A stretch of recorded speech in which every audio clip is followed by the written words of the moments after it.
Hey guys, tonight we slip quietly through the misted streets of post-war Ukraine, where names fade faster than footprints, and even silence has a code. The scent of coal smoke clings to the concrete blocks of Odessa. Laundry hangs like surrender flags in the windless air, and a boy with nothing loud in his pocket learns how to listen, not talk. Listen. Because in Semion Yudkovich's world, the ones who speak too soon rarely stay long. He's born into grayness, of rubble, of routine, of ration cards. No one writes down the exact day, though someone, somewhere, might remember the winter that year stretched 2 weeks too long. His mother peels potatoes like she's solving a math problem. His father returns from the war with more silence than limbs. And Semion, he watches. That's his first currency. So before you get comfortable, take a moment to like the video and subscribe, but only if you genuinely enjoy what I do here. And let me know where you're tuning in from, and what time the shadows settle in your part of the world. Now, dim the lights. Maybe turn on a fan for that soft background hum, and let's ease into tonight's journey together. Semion grows in the alleys where deals are struck with a nod and ended with a glance. Odessa's port bustles again, but some cargo never makes it to the books. These docks hold secrets with more mileage than any ship. As the 1950s fold into the 60s, the city's shadows start to stretch farther, and so does Semion's reach. He's still just a boy by appearances, skinny, unassuming, the kind that slips past without drawing breath. But there's a trick he learns early.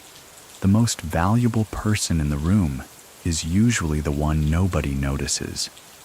He fetches coffee for dock workers, wipes tables at a local billiard hall, sweeps behind the backs of men who always face the door. And he hears everything. By the time he's 16, he knows the price of silence. Not in metaphor, actual numbers. What a guard needs to forget a crate existed. What a warehouse boss will take to lose a page in inventory. How much a customs agent charges for one uninspected barrel. While other boys fight over cigarettes, Semion's already doing business with the men who import them by the ton. He doesn't rise fast. No, that would be foolish. He rises quietly. His trick isn't being feared, it's being needed. And then, once they need him, making sure they can't quite trace how it happened. Many people still think that Odessa's criminal underworld in the 1960s was a brutal, top-down empire of fists and knives. But the truth? It was mostly paperwork, fabricated, shredded, rewritten in invisible ink. So what do you think? Could a teenage boy rewrite the city's commerce without anyone noticing? There's a story about him at 18, unconfirmed of course. A missing cargo shipment of Yugoslav wine appears again 3 days later, but relabeled as fish tank cleanser. Same crates, new bribes. The dockmaster is fired for incompetence. Semion, meanwhile, is never even mentioned. That's the first real tell. The moment the invisible hand moves and something shifts behind the curtain, but no one sees who's holding the string. He doesn't steal. He rearranges. He doesn't fight. He recommends. By 20, he's the preferred contact for anyone needing to move goods out of Odessa without complications. His name still doesn't show up anywhere official. In fact, it's not even clear that Semion Yudkovich is his real name. Maybe it never was. One mainstream historical fact is this. In the late 1950s and early 1960s, Soviet port cities like Odessa became critical gateways for both legal and illicit trade. While the KGB had eyes on known gangsters, they rarely suspected the quiet facilitators. especially ones who never left a paper trail. Semion builds himself into the gaps. Where others want noise, he offers silence. Where they bring knives, he brings calm. He's not a storm. He's the absence of wind before the ship vanishes, and so begins his empire. Not in marble, not in bullets, but in blank pages and unanswered questions. By the mid-1960s, Odessa hums with a rhythm only its shadows understand. The Soviet Union shows one face to the world: industrial progress, cultural pride, scientific ambition. But beneath the gray monuments and rehearsed parades, deals are being struck in phone booths and barbershops.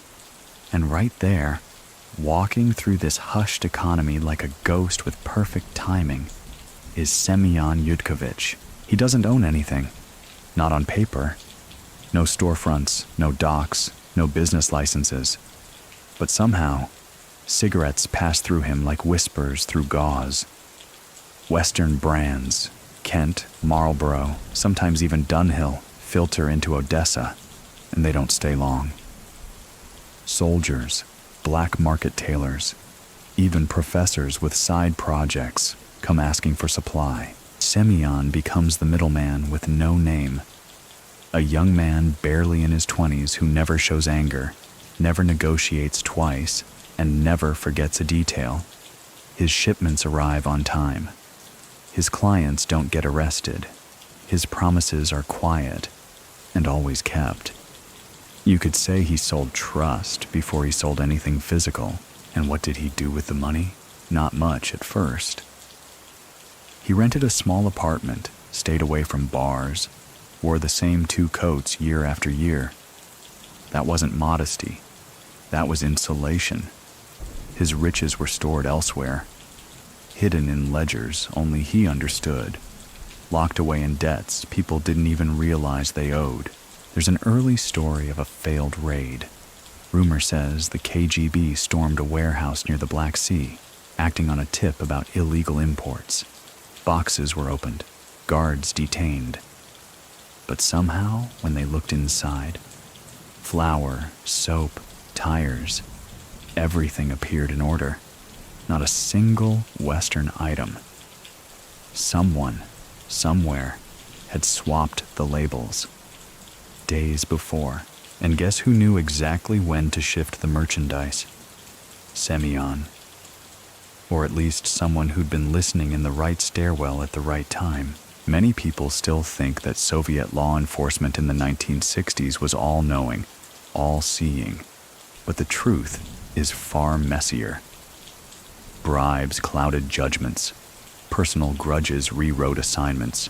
Surveillance officers often had one foot in the black market themselves. So what do you think? Was Semion too clever? Or just better connected than anyone guessed? The beauty of cigarette smuggling wasn't just the profit margins. It was the weightlessness. They were easy to move, hard to trace, and addictive to the right clientele. Semion didn't chase volume. He chased leverage. And leverage came not from boxes, but from the people who needed them. It was around this time that he began developing a network. Not an organization, not yet, but a mosaic of favors. He paid for a truck driver's hospital bill. He helped an accountant's brother find work abroad. He got a judge's nephew out of conscription. These weren't investments, they were deliberate vulnerabilities. People started owing him, quietly, in ways that couldn't be repaid with cash. He never showed up in meetings. He never raised his voice. But suddenly, doors opened before he knocked. Port inspections were delayed. Customs officials took extended lunches. Every time a new name entered Odessa's black market scene, they were warned. Don't move product unless Semion knows about it. You'd think someone that careful would stay small. But Semion understood something most smugglers didn't. Empires don't need borders. They need shadows to spread through. One historical detail many forget. During the 1960s, Odessa's port was a vital link in the Soviet Union's trade route with both the Balkans and the Mediterranean. That meant not just access to smuggled Western goods, but to foreign currency, Italian suits, and rare intel. Whoever controlled the flow of bribes here could eventually influence markets hundreds of miles away. Semyon's role in this wasn't written down, but his name would appear later, in whispered testimonies, in defunct border logs, in footnotes written by investigators who weren't sure if they were chasing a man or a myth. And still, Semyon kept his footprint light. No mansion, no gold rings. He didn't flaunt his status because status was a liability. He wanted credibility, not envy. Envy gets you stabbed. Credibility gets you invited, and so he continued. Cigarettes in, rubles out, favors accumulated. Every week, the circle widened. A train schedule was adjusted. A new guard forgot to check a crate. A phone call got someone released, and if Semyon ever had enemies back then, they didn't know his face. That was the real trick. He wasn't a smuggler. He was the air between people who needed things to stay unsaid. By 1967, Odessa's skyline still stretches gray and bureaucratic, but its underbelly pulses with unsanctioned life. Crates arrive from Bulgaria, disappear overnight, and reappear under Romanian manifests. Somewhere between the manifestos and manifests, Semion Yudkovich plays chess with cargo nobody is supposed to notice. His newest venture?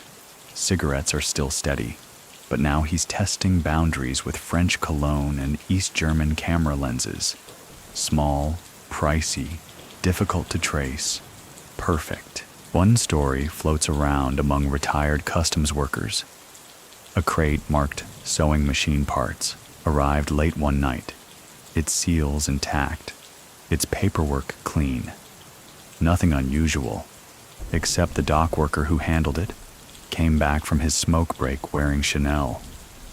That crate was Semyon's first cologne run. A test. No one got arrested. No one even filed a report. But perfume sales across the port doubled that month. He wasn't flashy, but he was meticulous. Semyon tracked who used which shipping code, who had relatives in border patrol, who drank too much and might need a favor come Friday. He was building a mental Rolodex of Odessa's vulnerabilities, and he did it with the calm of someone rearranging furniture rather than orchestrating crime. Many people still think that Soviet-era smugglers operated in messy, violent circles. But Semyon proved something quieter. You didn't need blood if you had leverage. So what do you think?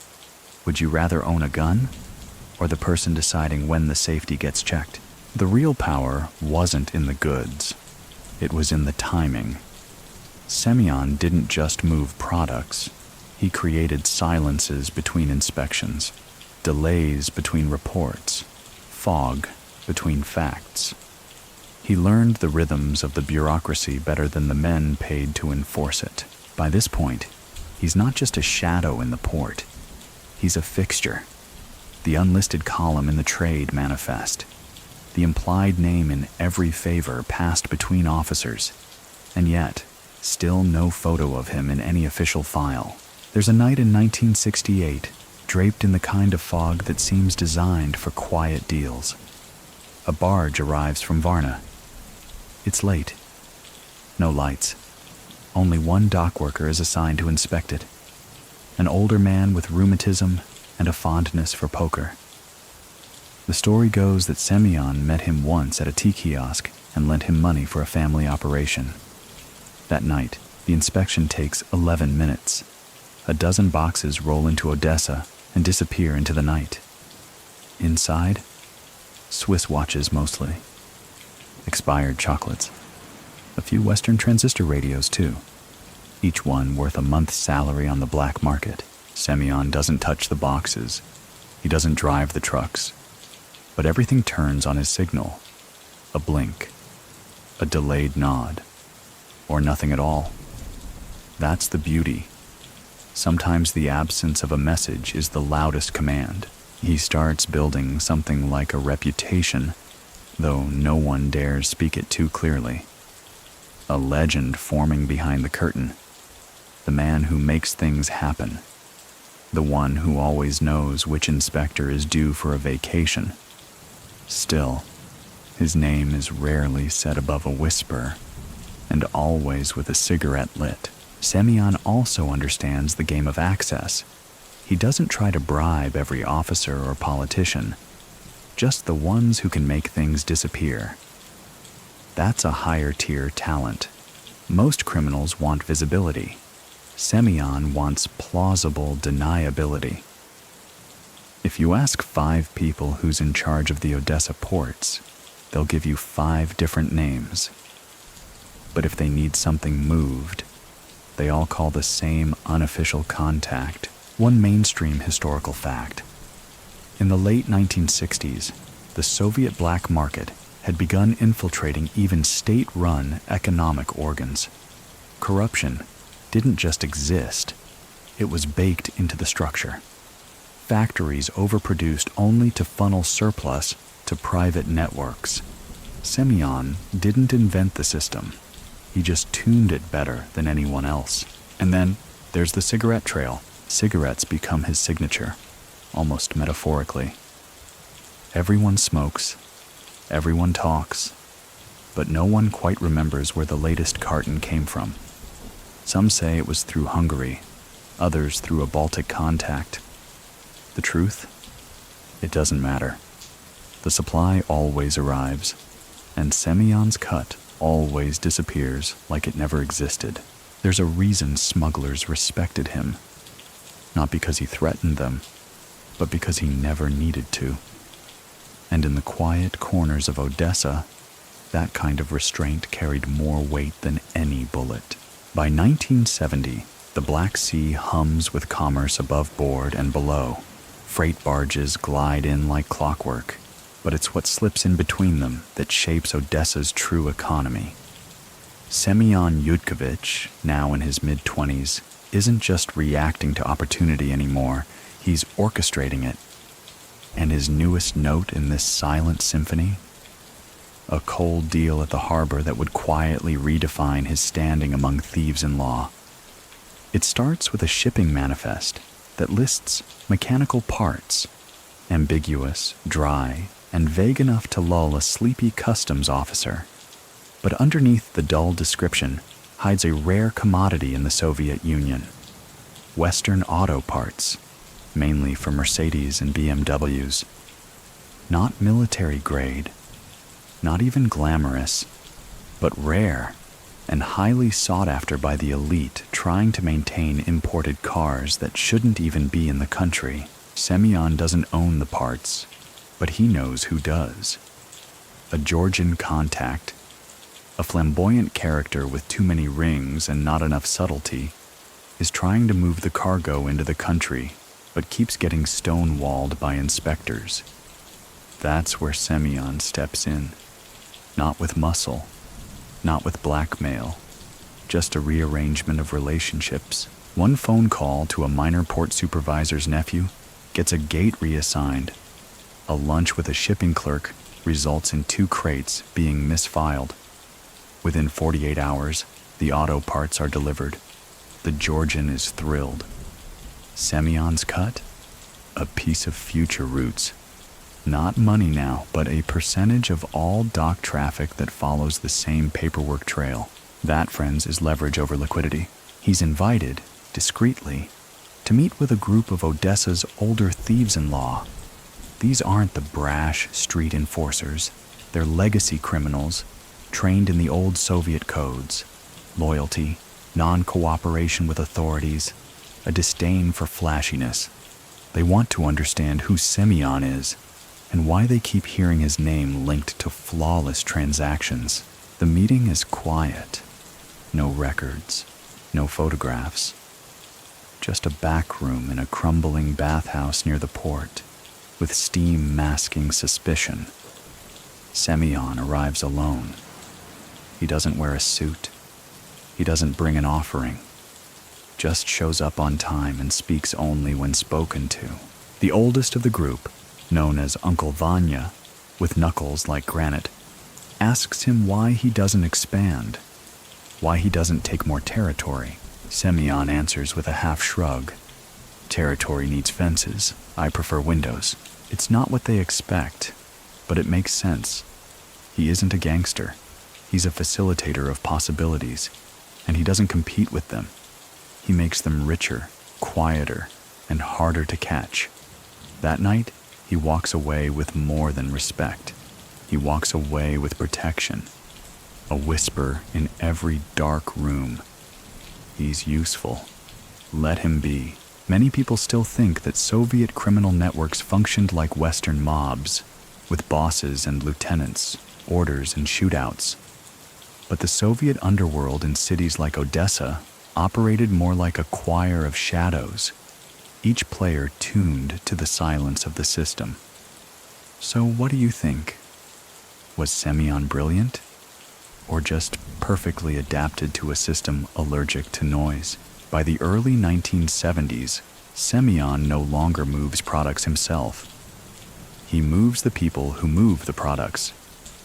His genius lies in the web he weaves. Low-level guards who never meet each other. Truckers who know only half the route. Accountants who sign forms they barely read. He splits the operation into so many pieces that no one sees the whole picture but him. One mainstream historical fact.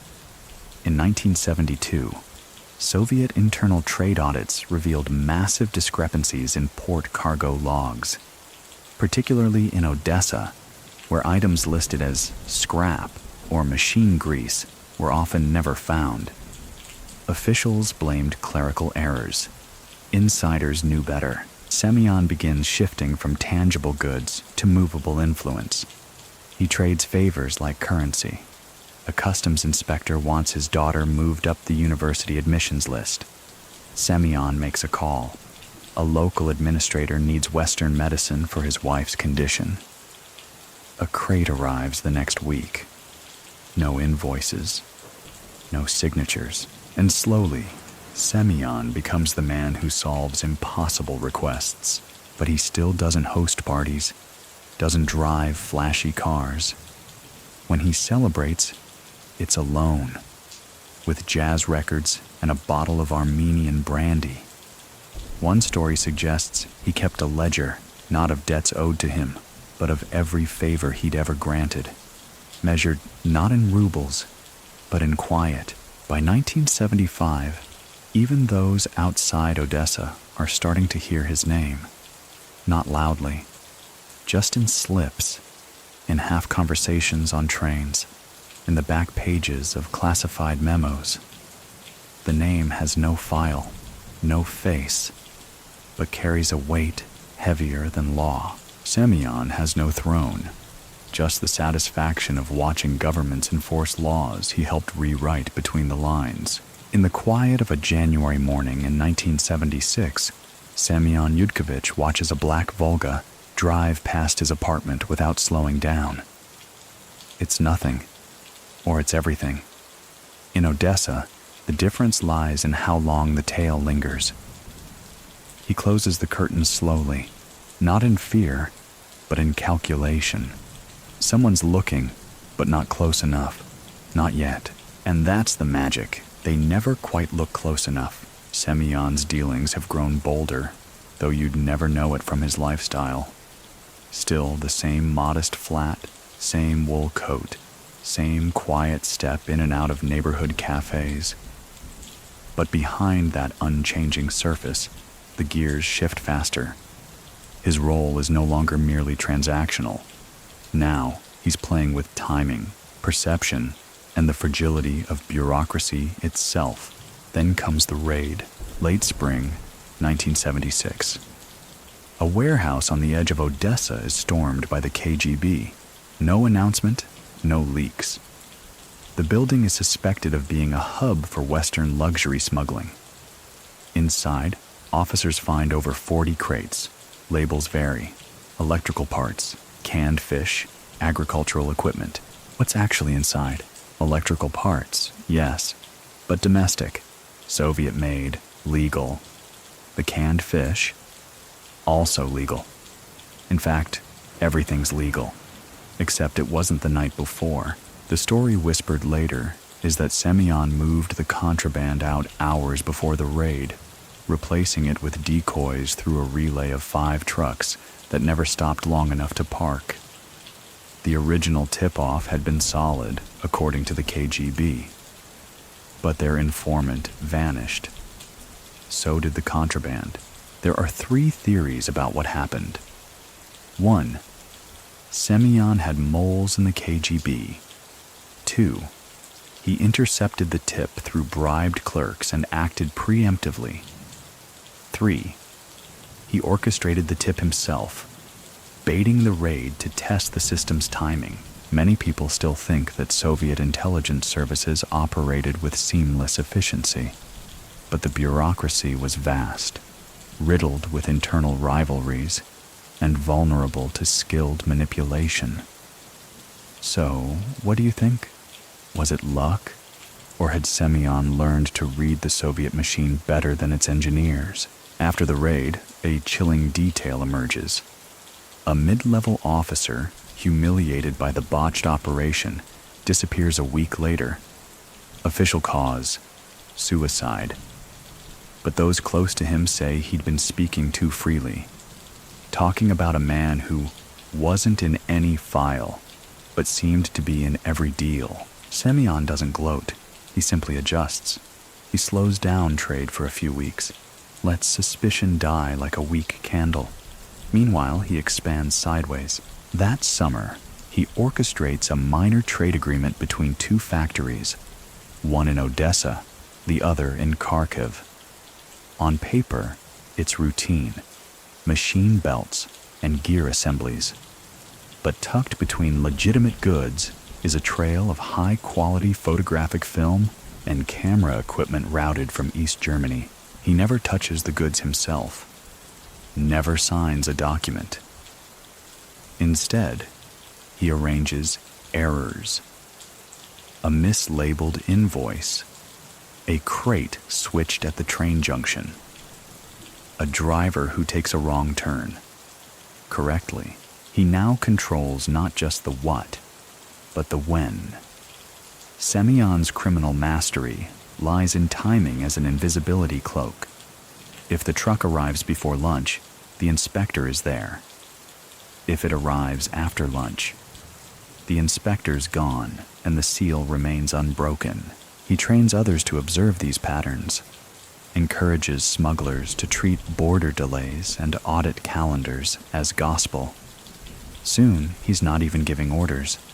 He's building behavioral algorithms before computers made the term sexy. One mainstream historical fact: in the late 1970s, Soviet industrial networks frequently suffered from internal inefficiencies, which opened doors to organized manipulation. Transport delays and personnel shortages created blind spots that were perfect for exploitation. For Semion, this wasn't inconvenience. It was camouflage, and amid all this, something subtle shifts. The idea that Semion might be protected, the failed raid, the whispers, the sudden administrative reshufflings in departments that previously crossed paths with him. Rumors begin, low and loose, that he might have a handler, a political backer, or that he is a handler. He hears the rumors and does nothing to correct them. Let them imagine protection. Let them fear reporting on him without evidence. Let them hesitate. This is the moment Semion becomes more than a smuggler. He becomes a question mark in the files, a ghost story for new inspectors, a detail senior officials hope someone else will handle. And if that's not power, what is? By 1978, Semion Yudkovich no longer walks into a room unnoticed. He floats into it, as if the air rearranges itself to accommodate his presence. He's still soft-spoken, still unfashionable by underworld standards, But his reputation now travels faster than freight. Not because of violence, because of necessity. Odessa's operators don't just respect Semion, they depend on him. And they're not alone. Moscow starts to notice. It begins subtly. A memo from a junior analyst surfaces in a Politburo back office. It mentions trade anomalies, cargo volumes that fluctuate without economic explanation. The name Semion Yudkovich is scrawled in the margin, not in the report, in the margin. Someone has heard of him, but doesn't know what he does. Just that things move when he wants them to, and stop when he doesn't. 2 months later, an internal audit of Odessa's port activities reveals a string of discrepancies. Shipping manifests that don't align, import routes that double back illogically, payrolls inflated by names that don't work. It's too tangled to pin on one person, but there's a pattern, a choreography hidden beneath the mess, and yet still no action is taken. Why? Because nobody agrees on who Semion works for. Some say he's KGB adjacent. Others whisper he's Mossad. A few even believe he reports to a syndicate within the Communist Party itself. The truth? Semion works for balance. He prevents collapse by keeping the chaos just ordered enough to avoid scrutiny. There's a line in one of the internal notes. He is neither capitalist nor criminal. He is friction's accountant, one mainstream historical fact. In the late 1970s, Soviet leadership became increasingly obsessed with controlling underground economies, which were growing faster than the state could contain. Odessa, as a port city, was under heightened surveillance. Yet, no singular mastermind was ever identified. Semion's greatest protection isn't anonymity, it's ambiguity. He doesn't show up in police reports, but his associates do, and they always walk free. He doesn't attend meetings, but decisions seem to mirror his preferences. He doesn't bribe inspectors, he rearranges their schedules, and then comes a moment that defines the decade. A shipment of gold jewelry vanishes from an inbound barge. No alarm, no violence, no trace. Investigators comb through dock logs, train manifests, hotel registries. Nothing connects. Until someone notices the schedule change of a customs officer who took a sudden sick day. That officer? Last seen speaking with a man who matched Semion's description, if you believed such descriptions ever made sense. Rumors spread that Semion had a list of which agents could be trusted, which ones could be turned, and which ones simply needed to be kept busy elsewhere. So what do you think? Was that real strategy, or just the myth machine filling in blanks no one dared confirm? To add to the legend, another event folds itself into Semion's quiet mythos. An economist visiting from Moscow notices that certain rare goods, leather belts, British razors, even tinned foie gras, keep appearing in Odessa's elite hotels despite a nationwide shortage. He files a report. Within a week, the economist is reassigned. No reason given. It's never clear if Semion had a hand in it, but somehow, Odessa's black market returns to rhythm. No further inquiries. Semion, meanwhile, changes nothing about his routine. He still eats alone, still drinks modestly, still reads chess journals like he's studying war, and perhaps he is. There's an unspoken understanding now.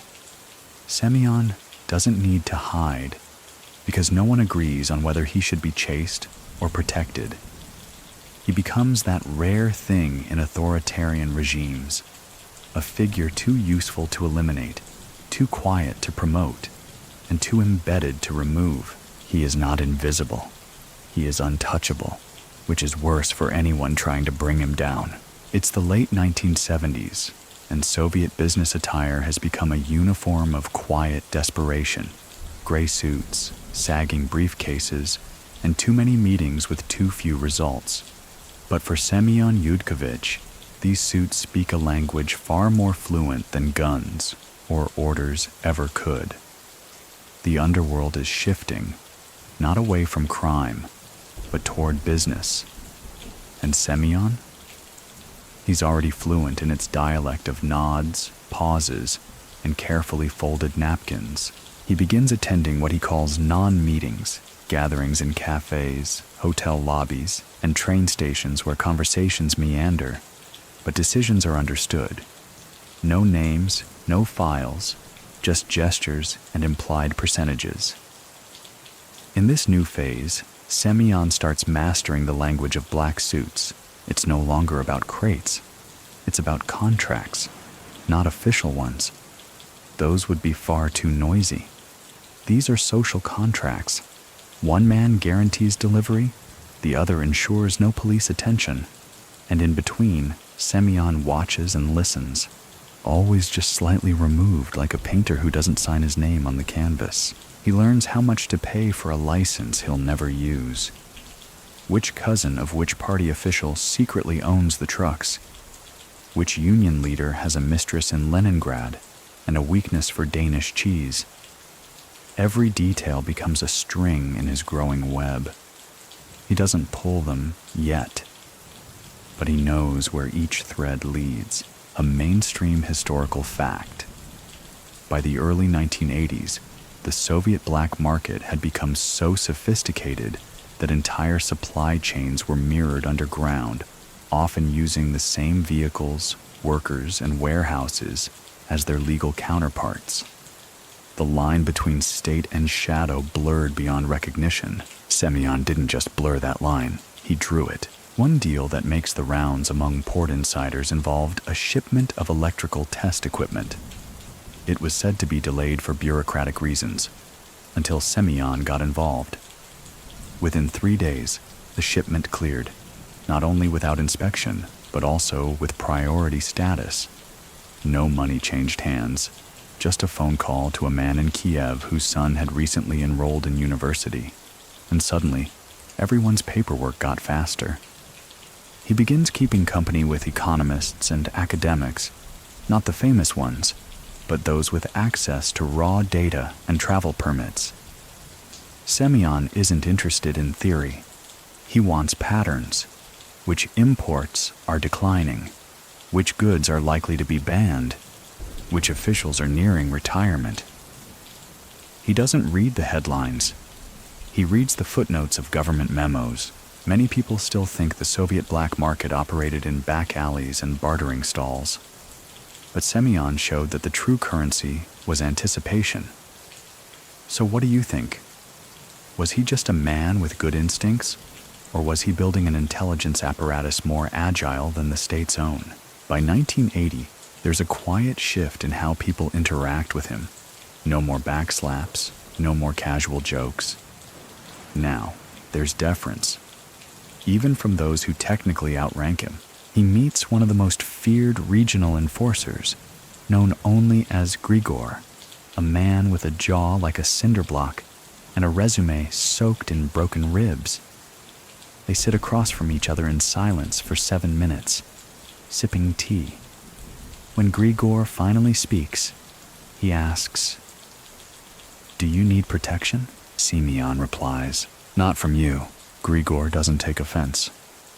He nods. They part without shaking hands. That's how deep the shift goes. Even the muscle now recognizes that brains that don't advertise themselves are the ones most likely to outlive you. There's one moment, small, almost too cinematic to be real, but it's told and retold. A young smuggler botches a route and brings heat down on a warehouse tied to Semion's operations. No arrests, but the disruption costs thousands. The smuggler waits for retribution. Days pass. Then one morning, he receives a sealed envelope. Inside, a postcard with an empty beach and the words, "Try somewhere quieter." He leaves Odessa that night. His debts, somehow, are cleared. No blood, no fire, just the subtle correction of trajectory. Semion's network is no longer made of men. It's made of hesitation. Everyone stops for a beat before crossing him. And that beat, more than any bodyguard, keeps him safe. By 1981, invitations are rare in Semion Yudkovich's world, but one arrives all the same. A crisp envelope slipped under his door, bearing no name, just a time and a location. A small banquet hall behind a public library, shielded by ivy and disinterest.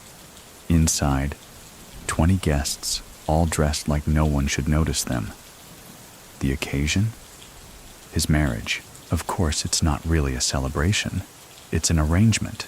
Quiet, like everything else in Semion's life. The bride is composed, well-read, and reportedly chosen not for love, but for loyalty. Her father happens to work for a certain transport ministry, and her uncle oversees customs schedules out of Crimea. That's not gossip. That's gravity. The wedding has no music, no speeches, no photographs. The cake is small and under-decorated, as though too much sweetness would unbalance the room. What makes the event memorable is who shows up. Not because they were invited, but because they needed to be seen attending. A deputy port manager, a mid-ranking KGB officer's brother, a dock union treasurer. They don't stay long. They don't congratulate. They just make eye contact, nod once, and vanish into the dusk. Even Semyon's own mother doesn't attend. She sends a note instead. May silence guard you both. That's as close to a blessing as he gets. One mainstream historical fact. By the early 1980s, marriages among elite Soviet families, both legitimate and criminal, often served as strategic alliances rather than romantic unions. Positions of access and influence were more binding than shared hobbies or beliefs. So what do you think? Was Semyon's wedding a personal step forward, or just another piece on his ever-expanding chessboard? After the ceremony, Semyon and his bride move into a modest flat near Shevchenko Park. The building isn't remarkable, but its plumbing connects through a network of maintenance shafts that, rumor has it, provide convenient drop points for envelopes that change hands without names. Coincidence? Maybe. But Odessa learns not to bet against Semyon's spatial logic. Married life doesn't slow him down. If anything, it sharpens his operations. His new wife proves skilled in handling information, paperwork mostly, but with an eye for inconsistencies. She notices when an invoice number repeats or when a seal code is out of sequence. They rarely speak about work, yet she becomes a silent firewall against errors. Together, they become a partnership in the most Soviet of senses, defined not by affection, but by function. She brings clarity, he brings caution, and together they create something rare, a sustainable secret. That same year, Semyon quietly brokers a shift in Odessa's freight pattern. A rail line previously used for state metal shipments is rerouted twice a month to carry goods labeled educational materials. The cargo is never opened. Inside, high-end stereo systems from West Germany, hidden among textbooks and empty binders. How is it done? Semyon leverages a contact in the Ministry of Education, a man desperate for medical treatment abroad. Semyon doesn't offer money. He offers a name, a clinic, a reservation, and a discreet pass through Hungarian customs. The man signs off on the shipping paperwork the next day. That's the new chapter of Semyon's empire. Not smuggling, not bribery, but facilitation. He doesn't move goods. He moves needs, and his growing network of enablers, all of whom think they're still clean, serves as insulation. If one falls, the others don't know enough to unravel anything. They all operate on faith and whispers. Many people still think that power in the Soviet underworld came from muscle and threats. But Semyon built his entire career on favors, forgotten favors, and favors yet to be called in. That's a bank account no investigator can seize. There's a story told by a retired train conductor. He claims that once, Semion rode beside him for an overnight trip to Lviv. They barely spoke. But in the morning, before departing, Semion left behind a folded napkin on the seat. Inside, a list of 7 numbers. 2 weeks later, the conductor received a shipment of foreign boots, a repaired furnace, and a letter from his daughter's university confirming her unexpected scholarship. The conductor never told anyone, except once, drunk, to a stranger who later wrote a book. Whether it's true or not doesn't matter. The legend now does the heavy lifting. And so, in a city where people vanish for asking too much, Semion grows more present by saying less. The 1970s give way to the early 1980s without much fanfare, at least on paper. But inside Odessa's hidden rooms and unmarked ledgers, something deeper is happening. Consolidation. Not the flashy kind with shootouts or turf wars, but the quiet tightening of strings by a man who never raises his voice. Semion Yudkovich, now entering his early 40s, does what very few in his position manage. He endures. These are his quiet years, and they build everything. From the outside, Semion seems to plateau. He's not expanding his territory. He's not recruiting more people. There are no new tricks, no scandalous rumors. But inside his world, the network is growing in precision. What he controls now isn't just people. It's sequences, inspection logs, warehouse turnover rates, clerical shift schedules. He knows when each form gets filed and when each pair of eyes looks away. Think of it like this. If corruption is an orchestra, Semion has become the conductor who never lifts his arms. The music plays itself because everyone already knows their cue. During this time, he starts removing unnecessary links in the chain. An importer who's become sloppy disappears, not violently, just through neglect. His phone stops ringing. His trucks get rerouted. He retires early, thinking it was his idea. Another associate, a vocal one, gets relocated to a rural procurement post. No explanation. Just a new assignment and a polite letter stamped in triplicate. One mainstream historical fact. In the early 1980s, as the Soviet economy began to strain under its own weight, many state-run enterprises became even more vulnerable to unofficial solutions.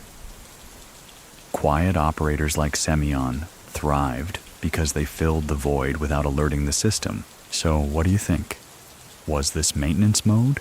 Or was Semion setting the table for something far bigger?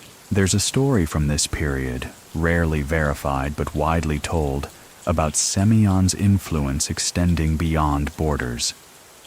A contact in Bulgaria, desperate to move artwork without detection, reaches out. Semion doesn't refuse, but he doesn't accept either. He simply sends a train schedule, a list of codes, and a reminder. Frames attract attention. Use barrels. 3 weeks later, 6 wooden barrels cross into Odessa, marked as engine grease. Inside, oil-covered canvases worth more than some provincial museums. Semion doesn't keep the paintings. He stores them. Not for profit, but for leverage. Years later, one of those pieces ends up in a collector's home in Vienna. A collector who happens to own 3 shipping companies and owes Semion precisely one impossible favor. These are the years where Semion learns the value of non-movement. He stops meeting new clients. He stops expanding routes. But behind that stillness is an explosion of data absorption. His apartment walls fill with scribbled notes. Not names, patterns, not orders, timings. A shipment arrives 12 minutes early, 3 months in a row. He notices, A port officer starts calling in sick every payday. He notices and adjusts. And while Odessa seems calm, the rest of the Soviet Union is not. Cracks are forming. Factories miss quotas. Currency is tight. Morale is worse. Yet Semyon's operations remain untouched.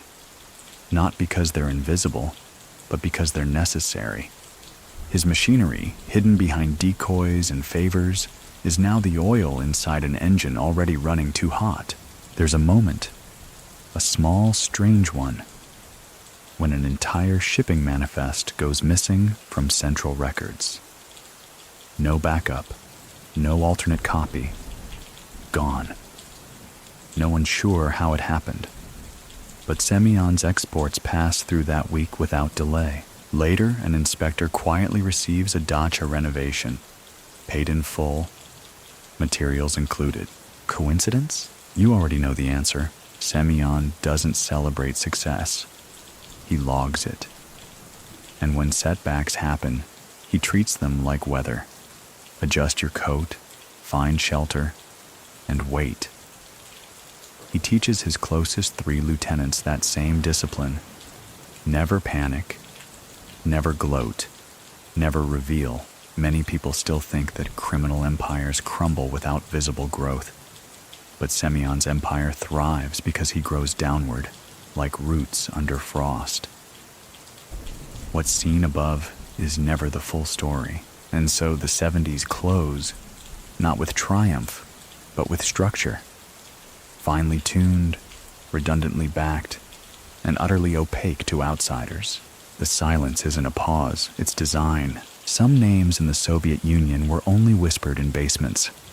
Others appeared on surveillance logs or interrogation reports. But Semion Yudkovich's name?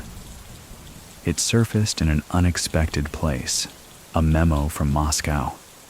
Just a single line, scribbled in the margin of a logistics review.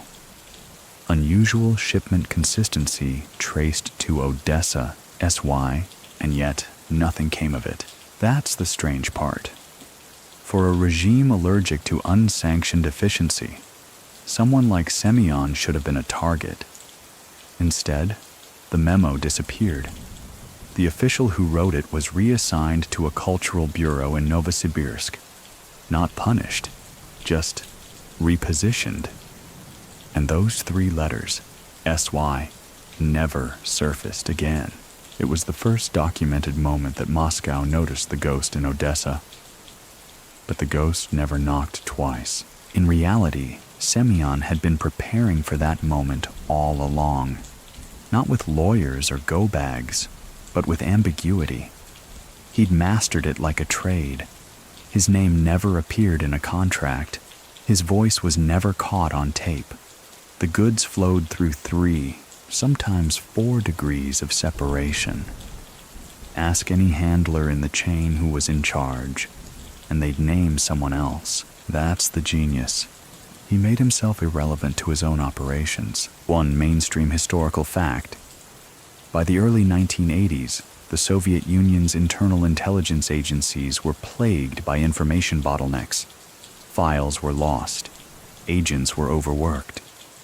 Departmental rivalries ensured that even the most suspicious activity sometimes vanished into red tape purgatory. Semyon understood this. In fact, he depended on it. And as Moscow looked his way, just for a flicker, he made a bold move. Not retreat. Expansion, but not within the USSR. That would be too noisy. No, Semyon's next move was outward, toward Europe. Specifically, Vienna. Why Vienna? Because it was neutral, well-connected, and teeming with Soviet expatriates who liked their luxuries without the questions. A perfect marketplace for someone who sold things that shouldn't exist and never left fingerprints. Semyon doesn't go himself. That would be out of character. Instead, he sends a representative, a clean, educated type with perfect German and no known criminal ties. The man opens a logistics firm, something forgettable, like Danube Freight Solutions. Within months, invoices start circulating through Austria's customs offices. Unremarkable. Tires, furniture parts, kitchen fixtures, but a few shipments don't match their weight. One crate marked aluminum shelving contains 4 Fabergé eggs. Another, medical tubing, arrives humming softly with hidden Swiss timepieces, and through it all, Semion never signs a single page. Many people still think that expanding criminal empires require physical presence. But what if the absence of presence is the strategy? So what do you think?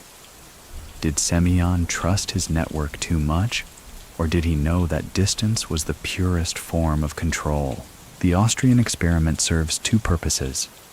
First, it cleans Semion's money. Not through offshore banks, yet, but through the appearance of professionalism. His freight firm submits clean audits, pays taxes, hosts a company picnic. Second, it opens doors to new contacts, antiques dealers, arms brokers, and displaced aristocrats with legal gray zones to spare. Vienna becomes Semion's neutral ground, a quiet echo of Odessa's rhythm, but with better coffee and looser border patrols. Back home, whispers grow.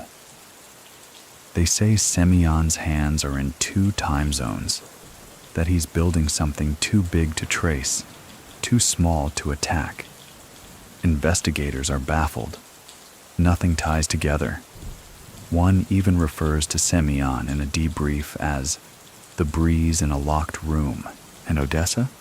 It still hums. The port still moves. The inspectors still smile. And Semion still walks the same path every morning, coffee in hand, reading a newspaper cover to cover, as if the headlines aren't shaped by the shadows he controls. There's one final detail from this chapter worth noting. A man from Moscow visits Odessa, asking casual questions about freight volumes and export records. He's dressed too sharply for his cover story, and the locals feel it. 2 days later, he's back on a train, his briefcase fuller than before, but his voice quieter. Nobody knows who he spoke to. But after that, the reports stop. Semion's name doesn't appear again. Not in margins, not even in rumor, because now, Moscow knows something worse than a criminal enterprise. A man who makes the system work better than the system can explain. By the early 1980s, the Iron Curtain is still drawn tight, but there are gaps, quiet seams where money whispers louder than policy. Semion Yudkovich finds one such seam and steps through it, almost without a sound. His next move isn't dramatic. It doesn't involve disguises or fake passports. Just a train ride, a handshake, and a Vienna cafe. From there, he slips into Austria's neutrality like it was custom-tailored for him. It begins with people, not cargo. Viennese porters, Hungarian train clerks, a Slovak border inspector whose son needs heart surgery. Semion never asks for loyalty. He creates it, one favor at a time, and once they're his, he builds corridors, not operations. Discreet passageways where valuable things move under ordinary paperwork, never the same route twice. One day, a customs officer in Vienna waves through a shipment marked as office chairs. Inside, antique Ukrainian jewelry. He doesn't look twice. Why would he? The sender is a legitimate Austrian logistics company. The receiver is a museum in Belgium. Everything checks out, except it doesn't. Because those chairs were never manufactured. They're ledger ghosts, placeholders on a fake invoice filed by a man who no longer works there. This is how Semion enters Vienna under everyone's nose, a mainstream historical fact. Vienna, during the Cold War, was a hotbed of espionage and illicit trade. Its neutrality made it a common ground for spies, smugglers, and diplomats who often occupied the same restaurants. Surveillance was abundant, but so was ambiguity. Semion thrives in ambiguity. He doesn't own an apartment. He rents hotel rooms under names borrowed from real people who don't travel. He eats alone, tips well, and never visits the same place more than once a week. And when his contacts need to meet, it's always by accident. A shared park bench, a missed train platform, a gallery opening with no guest list. Many people still think international smuggling requires speed and deception. But Semion moves like a glacier, slow, vast, inevitable. So what do you think? Could a man build a cross-border empire with nothing but patient paperwork and a borrowed pen, while in Vienna, he discovers a rare treasure, space to breathe? Odessa has its charm, but it's watched. Vienna feels different. Here, he's not a shadow. He's fog, present, lingering, always one gust from vanishing. He begins investing, not in stocks, not in real estate, but in relationships with loose ends. He helps a struggling auction house move rare porcelain through neutral ports. In return, he gets storage access to their unused vault. He provides a new identity for a former East German operative who now runs a jewelry appraisal business. Bit by bit, Semion constructs a network without titles, and this is where something odd happens. He's seen. A blurry photograph emerges. It's taken from across a Vienna cafe. The man's reading a newspaper, face partly obscured, but analysts later argue it's likely Semion. The photo circulates through certain intelligence desks, but there's no arrest, no follow-up, because the moment vanishes. The man in the photo checks out of his hotel that same evening, leaves no record behind. Back in Odessa, things remain quiet. Shipments flow. Inspectors smile.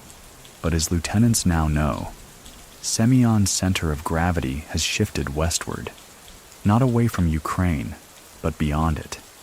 His roots are still in Odessa, but the branches now touch Zurich, Prague, and Rome, and Vienna becomes something more than a base. It becomes a test site for tactics too risky back home. Like the silent loop technique, rerouting goods through 3 countries before returning them to the USSR, now stamped as imports. Legal, sanitized, profitable. One story, never confirmed, says Semion once moved the same diamond ring through 5 countries in 8 days, increasing its declared value each stop until it re-entered Odessa as a foreign investment in industrial minerals. The paperwork was flawless, the profits spectacular, and no one could say he ever touched it. Semion Yudkovich is no longer just a syndicate king. He's now a shadow economist, crafting his own trade routes across political lines, held together by nothing more than trust, timing, and the fact that nobody can quite prove he exists. Some men open bank accounts with signatures. Others, like Semion Yudkovich, do it with discrepancies. It happens quietly in 1983, in a private office on the 3rd floor of a Geneva bank. The man who enters isn't Semion, not technically. The passport says Yakov L., a consultant in industrial procurement, with documents that appear so legitimate they might actually be. No one asks about the accent. No one questions the wire from Vienna that preceded his visit. The clerk handling the transaction has seen stranger things and more dangerous men. The account is opened. Funds are deposited from a shell company registered in Luxembourg. The paperwork is filed under a routing system that mislabels the year of birth by 1 digit, likely a clerical error. But the error is never corrected. Years later, it becomes a curiosity to investigators. Who opens a Swiss account under an accidental birth year? Semion does. Because that 1-digit inconsistency creates just enough friction to throw off any automated search. His file lives in the margins, accessible only by human hands, and only if they know which drawer. This is how a Swiss account with no birth date becomes one of Semion's favorite hiding places, not for money, for control. One mainstream historical fact: in the 1980s, Swiss banking secrecy laws were among the most robust in the world, allowing account holders near total anonymity unless compelled by overwhelming legal force, which, in Semion's case, never materialized. So what do you think? Was this strategy or luck? Or did Semion know that the best hiding place wasn't in the shadows, but in a room full of identical shadows? The Geneva Bank isn't just a vault, it's a hub. Over time, Semion uses it to route small but constant transfers, artwork sales disguised as shipping insurance claims, precious metals declared as machine parts lost at sea, and even foreign donations to Odessa's cultural preservation funds, all of it looping through this one anonymous cradle. And yet, Semion never visits again. After that first appointment, his interactions with the bank are handled by a legal proxy, an Austrian attorney with poor eyesight and excellent discretion. This man sends faxes, makes appointments, and drinks heavily during audits. He believes his client is a Ukrainian industrialist who dislikes flying. He never asks questions, which is precisely why Semion chose him. Back in Vienna, Semion's world hums. New faces enter the web: Greek shipping agents, Polish antique dealers, even a dentist from Milan with a side hustle in counterfeit stamps. Each connection is small, quiet, and meticulously vetted. And when one node in the network becomes unstable, it vanishes, or believes it left voluntarily. There's a rumor from this time about a Hungarian logistics firm that suddenly shuts down. No investigation, no bankruptcy filing, just gone. Insiders say their trucks had started drawing attention. Too many border flags. Semion didn't reprimand them. He simply rerouted everything through a Turkish broker overnight. By the time customs noticed, the Hungarian firm was a memory. Semion's system is now modular. Each part functions independently. If one falls, the others don't even blink. And the money? It flows like clockwork. Never too much, never too flashy. Just steady. Many people still think that laundering money requires high-level corruption or violent enforcement. But Semion's genius lies in his commitment to medium risk. Never large enough to draw headlines, never small enough to feel petty. Just acceptable. He teaches this discipline to his closest 3 contacts. One becomes a ghost accountant in Cyprus, another a liaison to an Israeli import syndicate. The third, a courier who never carries cash, only information in his coat lining. None of them meet more than once a year. None of them ever mention his name out loud. And Semion? He spends this period reading trade journals, learning the subtle shifts in commodity pricing, and fine-tuning invisibility as an operational standard. He doesn't avoid law enforcement. He outruns patterns. No account ever repeats a transaction. No company remains active for more than 7 years. No name is used more than twice. Even the errors, like that incorrect birth year, are weaponized as camouflage. That's the beauty of this stage. Semion's not hiding. He's embedding, deep enough that removal would damage parts of the system others rely on. And so the account sits in Geneva, unmarked, untouched except by routine. Its balance rises in slow, deliberate waves. Not an empire, not a treasure. Just proof that some ghosts prefer ledgers to legends. A man like Semion Yudkovich doesn't collect stamps. He collects citizenships, and not for the sake of travel, for the sake of silence. The less people understand where he belongs, the harder it becomes to know what he's capable of.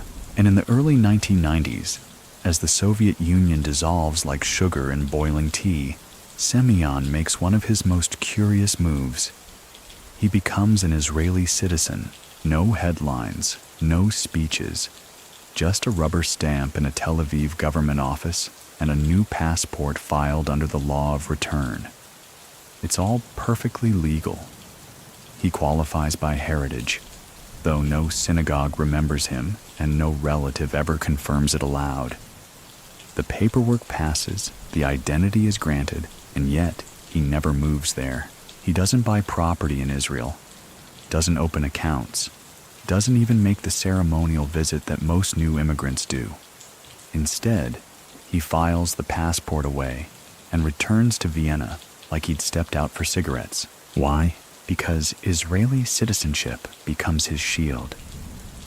If anything ever collapses in Eastern Europe, if names get leaked, roots compromised, or governments start playing musical chairs, he now holds a passport that provides near unconditional protection in one of the world's most complex legal webs. One mainstream historical fact: Israel's law of return grants automatic citizenship to individuals of Jewish ancestry, allowing many from the former Soviet bloc to gain legal status during the 1990s.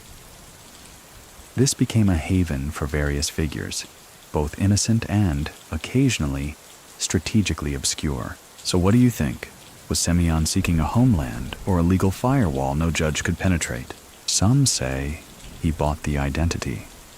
Others claim he had relatives in Haifa who owed him for favors rendered before the fall of the Iron Curtain. But no one can point to a single photograph of him on Israeli soil. And that's the point. This passport isn't for movement. It's insurance. A card to be played only if everything else fails. Because in a collapsing empire, the most valuable thing isn't gold. It's the option to leave without explanation. Back in Odessa, his name has become folkloric.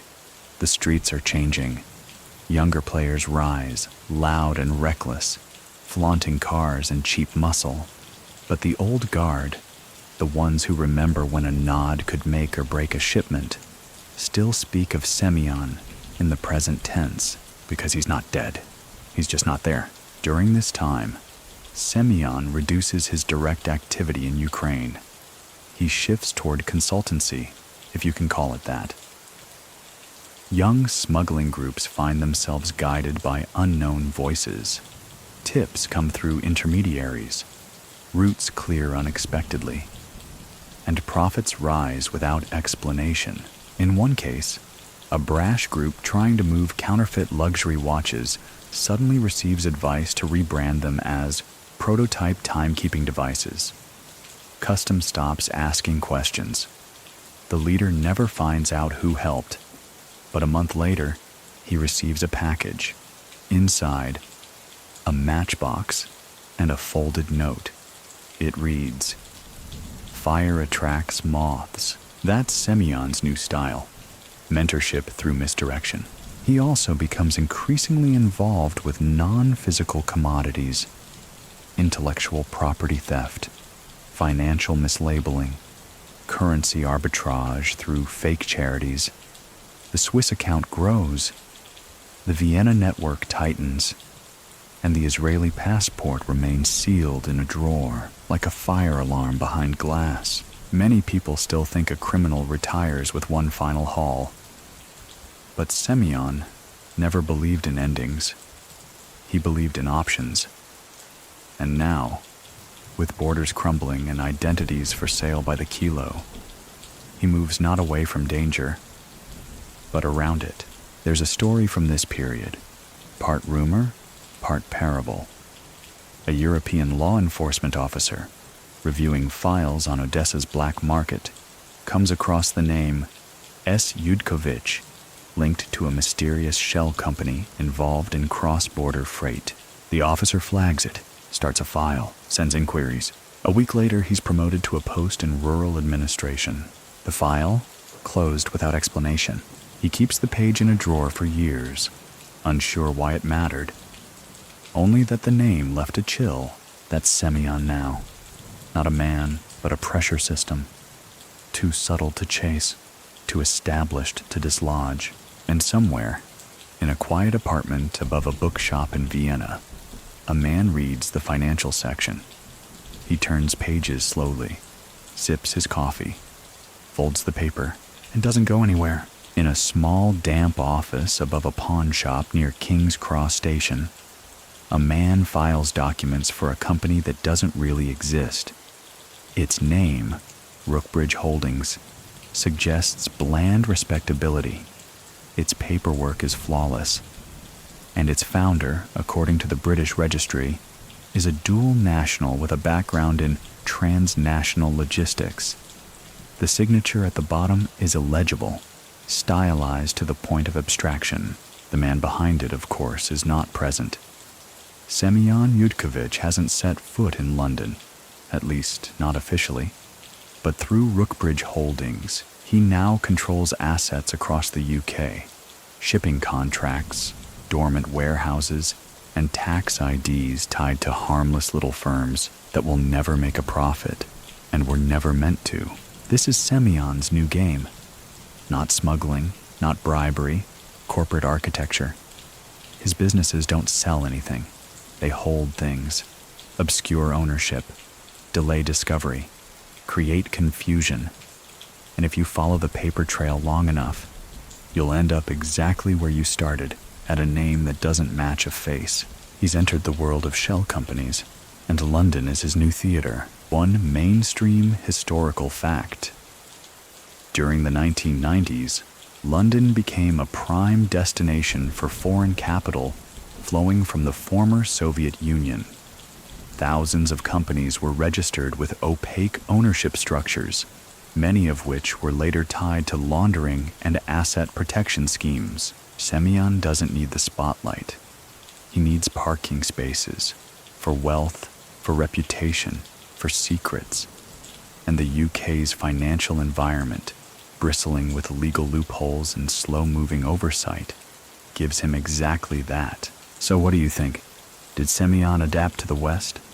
Or did the West simply catch up to his style? The brilliance lies in his absence. He never signs contracts in person.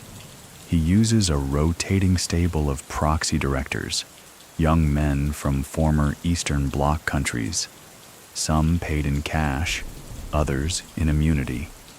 They sit on boards they've never visited, for companies they don't understand. One such director, a Bulgarian named Anton, is interviewed years later.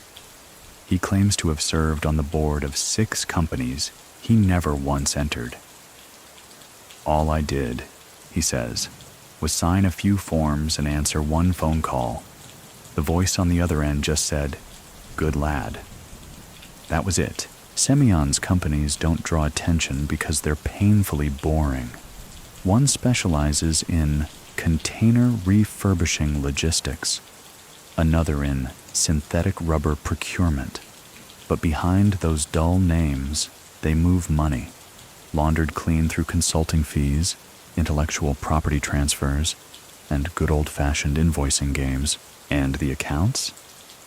Nestled inside British banks that pride themselves on discretion, many opened with paperwork so dry no one bothers reading past the second page. In time, whispers surface in Whitehall about Eastern networks buying property through ghost firms. But names are rarely attached, just hints. "There's a man," one internal memo reads, "whose name never comes up, yet whose fingerprints are suspected across 5 registries." The phrase used is telling, "never comes up." Meanwhile, Semion watches from afar. He has no office. He works through couriers and public telephones. Occasionally, he sends instructions via fax, typed, never handwritten, and always through rented machines in foreign airports. Even his communications are designed to vanish on arrival. But the crown jewel of his London operation isn't a bank or a warehouse. It's a building on the outskirts of Canary Wharf, registered under a holding company 2 degrees removed from anything traceable. Inside, nothing happens. No meetings, no workers, just a caretaker who keeps the lights on and the floor clean, because that building, like so much of Semion's empire, is not an asset, it's a signal.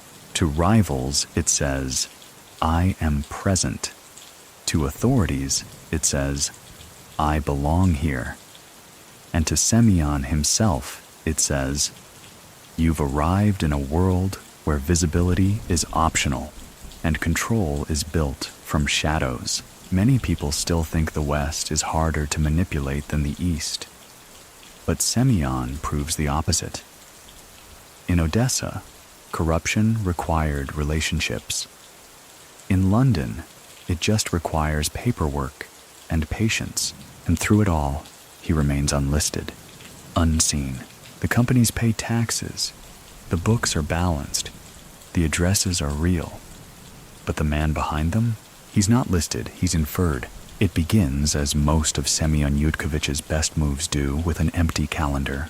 No warning, no meetings, no mess, just absence. Between 1995 and 1997, a quiet string of men connected to Odessa's fading underworld begin dying. Not violently, no explosions, no splattered alleys, just absence. A heart attack here, a car accident there. One falls off a balcony, another suffers an unexpected aneurysm. The timing is too neat, the gaps between them too symmetrical, and all of them, it's later whispered, had once tried to bypass or double-cross the wrong link in the chain, the one whose name still doesn't appear on paper. Semion never reacts, never comments, never references the deaths. But insiders begin using a new phrase: no appointments. It becomes code for men who are marked, not by orders, but by neglect. Because in Semion's world, being left unacknowledged is its own sentence, one mainstream historical fact. In the 1990s, as post-Soviet power vacuums created chaotic crime turf wars, several suspicious deaths occurred among mid-level figures in Ukraine, often attributed to natural causes, despite young ages and unclear autopsy results. And yet, Semion is never questioned, never even visited.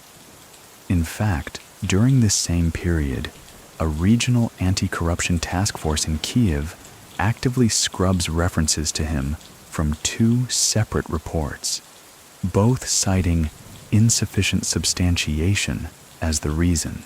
So what do you think? Were these deaths the result of strategic silence?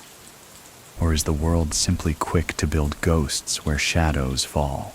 By now, Semion's reputation has taken on a religious quality. He's spoken of not as a man, but as a force. If he knows your name, you're already part of something.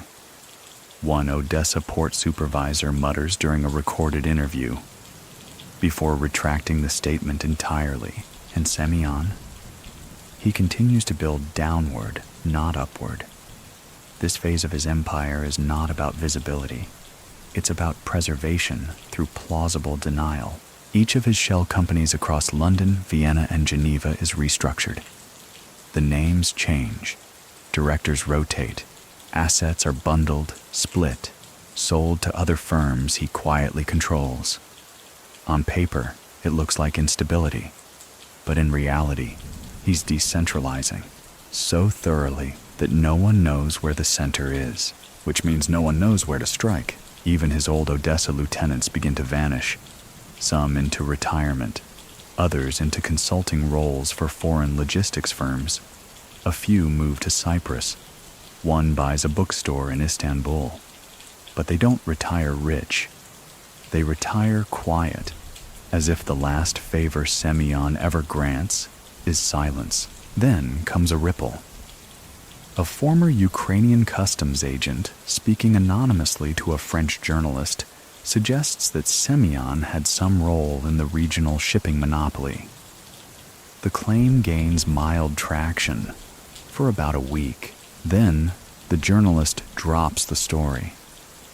No explanation, just a change in tone. His editor later says, he decided it wasn't worth the trouble. And the customs agent? Last seen in Belgium, working at a casino, not talking. Semion doesn't interfere. He doesn't threaten. He lets entropy do the cleanup. Because if someone betrays the ghost doesn't chase. He simply stops the music and lets silence do its work. Many people still think power requires attention, but Semion proves the opposite.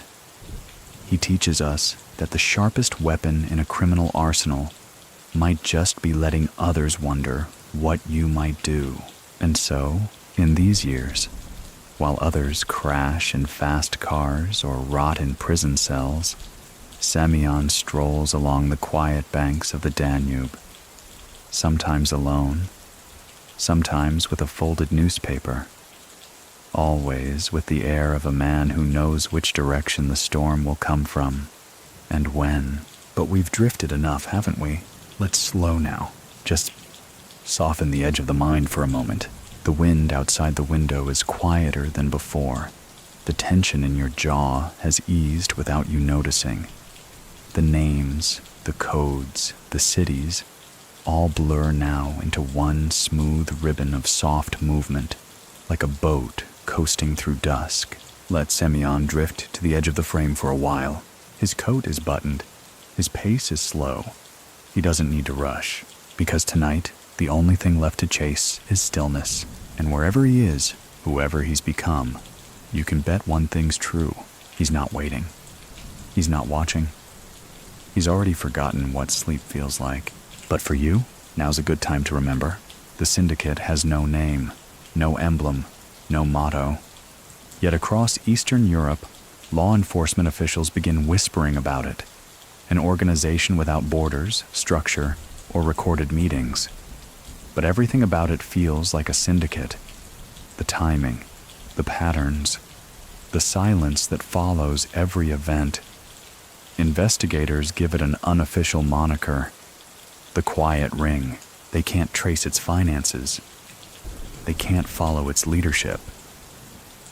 But when the same smuggling channels stabilize across Ukraine, Moldova, and Poland without any visible leader, the conclusion is obvious to those who've studied power long enough. Semion Yudkovich isn't running a business anymore. He's running an absence that functions like a machine. No one has ever proven he's behind the Quiet Ring. But when asked, a senior investigator in Prague simply said, if it exists, he designed it. This is the period where rumors grow taller than buildings. They say Semion attends diplomatic banquets in disguise, that he wears different glasses in each city to maintain plausible deniability, that he once shut down an Interpol investigation by sending a single orchid to the lead prosecutor's office. All unlikely. All somehow believable. One mainstream historical fact. In the mid-1990s, Europol noted the rise of decentralized criminal groups across Eastern Europe that appeared to operate without central leadership, but maintained astonishing coordination. These networks evaded surveillance precisely because they lacked hierarchy. So what do you think? Did Semion create a syndicate, or did he simply teach others how to disappear in unison? Meanwhile, the people closest to him no longer receive instructions. They receive implications. A phrase left in a ledger, a shift in payment schedules, a missing comma on an invoice that signals a delay is needed. This new language is not written, it's interpreted. Semion now communicates in negative space. In a hotel lobby in Munich, a business consultant asks for a meeting with a Ukrainian financier. He's told the financier is unavailable. But later, a bellhop slips him a napkin with a phone number scrawled on it. The voice on the line isn't familiar, but the words are precise. Transfer can proceed. Delay 12 hours.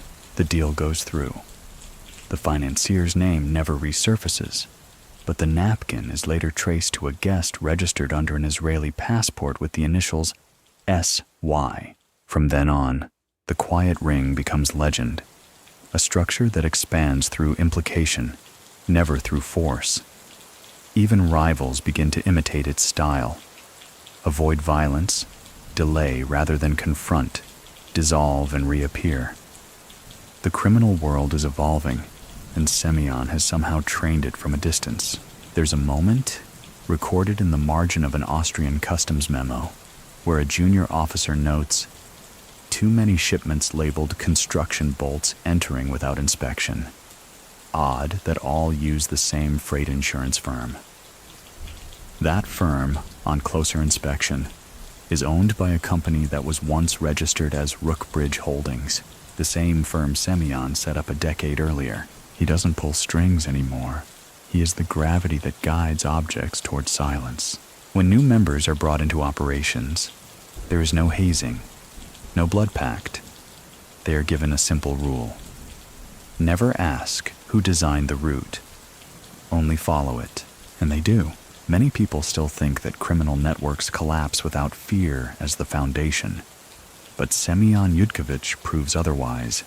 Fear isn't the engine. Clarity is. And if everyone understands the unspoken rule, no enforcement is needed. That's not crime. That's architecture. And Semion, he continues walking his same 3-block loop in Vienna, twice a day. Always with a newspaper. Always with a calm that dares the world to ask where he's been. But no one does, because the syndicate that doesn't exist has never missed a delivery. And Semion? He's right there, on no one's radar, in everyone's ledger. Just quiet enough to be permanent. The Ukrainian economy in the late 1990s is a roulette wheel, spinning fast, barely regulated, and tilted in favor of whoever understands where the floor is going to crack next. While oligarchs race to grab industrial plants and oil contracts, Semion Yudkovich watches something quieter. Metal, not gold, not silver, aluminum. It seems mundane, but aluminum is everywhere. Cans, cars, weapons, power cables, and most importantly, exportable. Highly valuable, lightweight, easy to move in bulk and hard to trace once it crosses a border. Aluminum becomes the currency of post-Soviet ambition, and Semion, as usual, enters the market without making a sound. He doesn't buy factories. He doesn't fund armed takeovers like others. He just positions himself where paperwork breaks, through a newly formed investment entity, registered naturally in Cyprus. A series of consulting contracts are drafted. The firms don't process metal. They advise on logistics optimization. But the invoices correspond exactly with shipment dates of aluminum containers leaving Ukrainian ports. One mainstream historical fact. During the 1990s, Ukraine's aluminum trade became a battleground for organized crime. Several figures connected to the business were assassinated in a bid to control export channels and access to processing plants. It was dubbed the Aluminum Wars in Western intelligence circles, and yet Semion's name never appears on any of those reports. Why? Because he never competes for control. He competes for flow. While rivals fight over smelters and contracts, Semion offers something simpler: certainty. His network ensures the shipments don't get stuck in customs, that rail lines stay unblocked, that border guards mysteriously forget to perform inspections. And in return, he receives small percentages, cut thin, spread wide, across a dozen companies he doesn't officially own. So what do you think? Was he gambling on a volatile market? Or did he already know the game was rigged before the others placed their bets? There's a curious event in 1998. A container ship loaded with raw aluminum vanishes from records for 6 hours during a storm in the Black Sea. When it reappears, it's re-registered under a different shipping manifest and enters Turkey as part of a Dutch agricultural machinery fleet. Insurance pays out. No one is held responsible. The only link? The routing document was processed through an Austrian clearing firm, one of whose board members is a man with no social security number, no previous employment history, and an apartment registered to a charity that no longer exists. The ship's original Ukrainian supplier never gets their full payout. The Turkish recipient does. But the broker walks away with clean paperwork and a bottle of wine from a region only Semion frequents. Back in Vienna, Semion is rumored to attend a quiet meeting in a hotel rooftop bar with a Swiss banker and a Georgian export official. Nothing extravagant. Just espresso, a view of the Danube, and a small black notebook passed hand to hand. 3 weeks later, 2 aluminum contracts shift ownership through a series of cascading sell-offs. The last buyer? A logistics cooperative in Zurich with no website but stellar regulatory compliance. It immediately outsources all freight needs to a Ukrainian firm called Polara Group, a name never before seen in the sector. That name will appear in audits a decade later and vanish just as quickly. Semion's role in the aluminum wars is never explosive.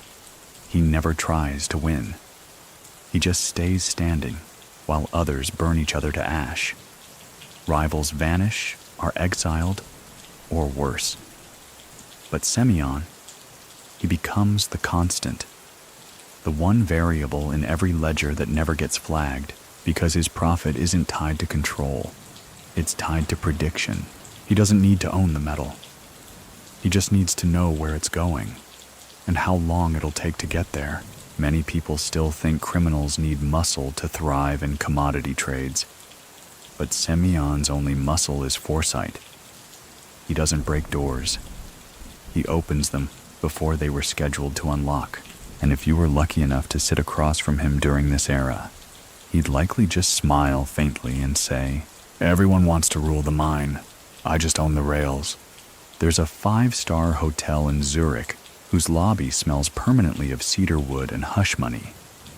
One rainy afternoon in 1999, something happens there that won't make headlines, but will ripple through Eastern Europe's underworld for a decade.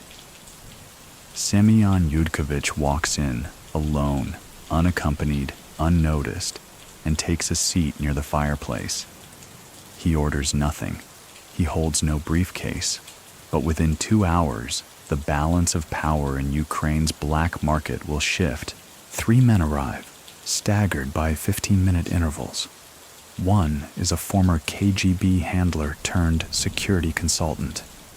Another, an Odessa freight king whose trucks tend to arrive early, even when customs lines are backed up for hours. The third is a Latvian banker with dual passports and an allergy to transparency. They sit. They don't shake hands. They don't even look at one another. Semion doesn't introduce himself. He doesn't need to. The meeting begins with silence and ends with understanding. It becomes known in rumor alone as the Zurich sit-down. No documents are signed, no threats exchanged. But when those 3 men return to their respective orbits, things begin to reorganize. A shipping route long contested between 2 Odessa outfits suddenly becomes cooperative. A Hungarian border station, long rumored to be unreliable, begins waving trucks through like clockwork. A Lithuanian shell company dissolves, its assets absorbed by a firm run by an Estonian cousin of one of the attendees. One mainstream historical fact.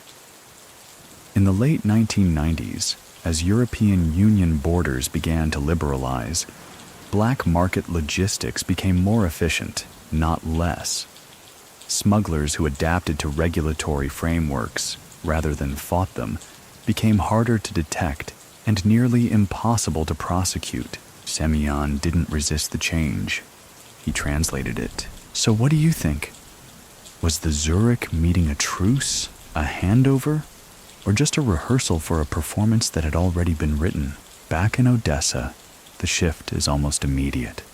2 long feuding importers are spotted dining at the same banquet table. A mid-level enforcer, known for volatility, suddenly retires to manage a vineyard in Crimea. The number of customs seizures at the port drops by 40% in 6 months. No one publicly attributes this to Semion, but within the circles that matter, a new phrase emerges. He straightened the tablecloth, meaning he didn't change the menu. He just made sure no one knocked over the glasses. From this point forward, every major operation in Odessa is assumed to have his indirect blessing.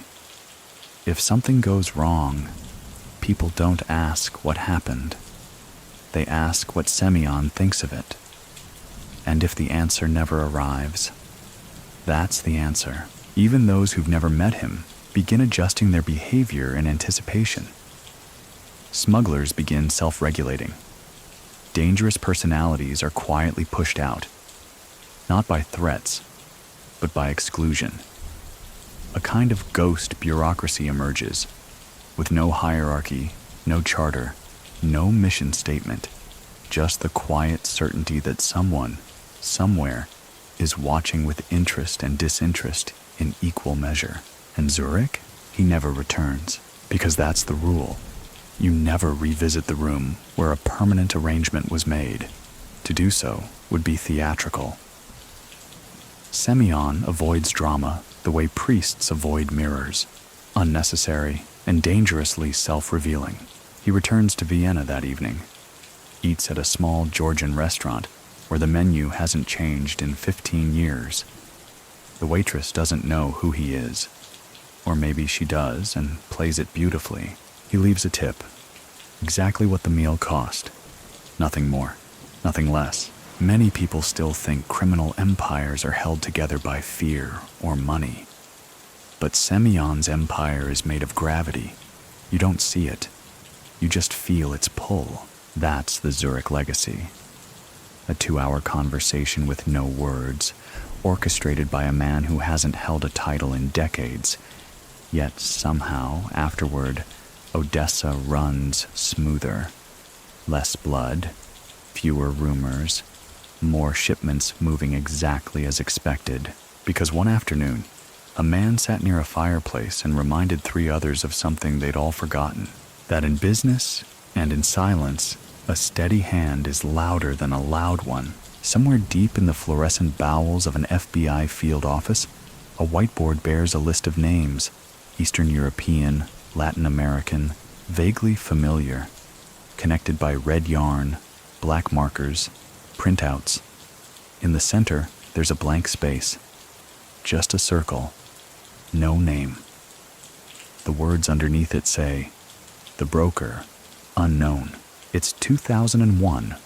American intelligence agencies are swimming through a rising tide of international finance crimes, cyber fraud, offshore laundering, and somewhere, faintly, they keep bumping into him. Not directly, never directly, but always adjacent. A container rerouted without warning. A suspect who's vanished to a country with no extradition treaty. A shell firm tied to 3 others across Europe that all seem to end at the same quiet address in Vienna. It's maddening. Semion Yudkovich has never set foot on U.S. soil, at least according to immigration logs. And yet, his fingerprints are everywhere but physical. His name never appears, yet outcomes trace back to favors, meetings, signatures that were never signed. They start calling him Semion the Ghost, one mainstream historical fact. During the early 2000s, U.S. intelligence and financial crime units greatly expanded their operations to track money laundering from the former Soviet Union. Reports highlighted unnamed facilitators with links to both political corruption and transnational crime, but almost none were ever formally charged. So what do you think? Was Semion simply lucky? Or had he designed his entire career for the sole purpose of being unprosecutable? A young agent at Quantico, reviewing overlapping cases involving Ukrainian aluminum, Eastern European smuggling, and illicit art exports, finally makes the connection. Everything threads back to one financial consultant in Geneva. That consultant connects, through a 2-year-old wire transfer, to a freight group in London. That freight group, registered 23 years ago by Rookbridge Holdings, the same name that appeared in a customs leak 5 years prior, the same firm that once briefly owned a warehouse in Rotterdam where 2 tons of missing pharmaceuticals had last been seen. But by now, Rookbridge Holdings doesn't exist. Its documents were dissolved. The people who once owned it haven't lived at their registered addresses in a decade. And the wire transfer? It was signed using a power of attorney from a now-defunct Swiss law firm. The only physical address on record? A post box leased by someone using the initials SY. The FBI's case summary is quietly marked unresolved. A supervisor says, "We're chasing a ghost who trained the walls to echo him." At the same time, a quiet diplomatic inquiry from the U.S. to Ukraine about certain regional logistical anomalies is returned with a short note. No parties identified. Market activity consistent with deregulated channels. That's bureaucracy speak for we don't know and we're not asking. Because in Ukraine, even after the Orange Revolution, Semyon's name is still not spoken in official spaces. Not for fear, for habit. He has, by now, become a political ghost limb. Something no longer visible, but still directing muscle memory. There's a story from this period about an American investigator who flies to Vienna. He's told Semyon might be traceable through a high-end watch collector who launders capital via private auctions. The agent spends 3 weeks conducting interviews, filing motions, waiting on translators. One morning, he checks out of his hotel and finds a small parcel tucked under his car's windshield wiper.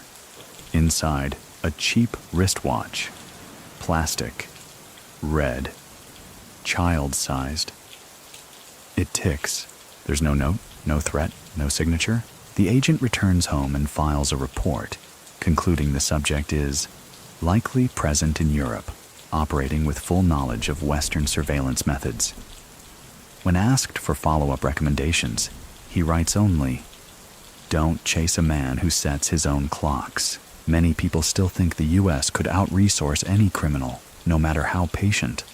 But Semyon proves a rarer truth. You cannot outspend what you cannot see. And so the file remains open, a circle on a board, waiting for a name that never arrives. Semyon, meanwhile, sips tea by a canal in Vienna. The waiter doesn't know his name. Or maybe he does, and keeps the silence professionally. The breeze is light. The tea is hot. And far away, in an office filled with fluorescent buzz, someone stares at a name that isn't there. In the back room of a modest cafe in Chicago's Little Ukraine, a Senate aide lowers his voice. The man isn't on paper, but everything leads back to him. Across from him, a journalist, tired, skeptical, jots notes in shorthand she'll later delete. She's heard the name, Semion Yudkovich, or something like it. Always delivered in fragments, always trailed by phrases like, "can't be confirmed," or "you didn't hear this from me." It's 2003. A U.S. Senate subcommittee is holding private hearings on transnational organized crime. Ukraine is one of the hot topics, not because of blood on the streets, but because too much money is flowing too cleanly. The same names surface again and again. Shell companies operating in Delaware, real estate acquisitions in New Jersey, export contracts signed in Cyprus, but negotiated in Vienna and threaded through this web, never directly, but with an unmistakable rhythm, Semyon. But here's the problem. They have no photograph, no passport that hasn't been voided or expired, no known voice recording. just whispers and wire transfers, patterns. A name that people repeat only when they think no one is recording. One mainstream historical fact.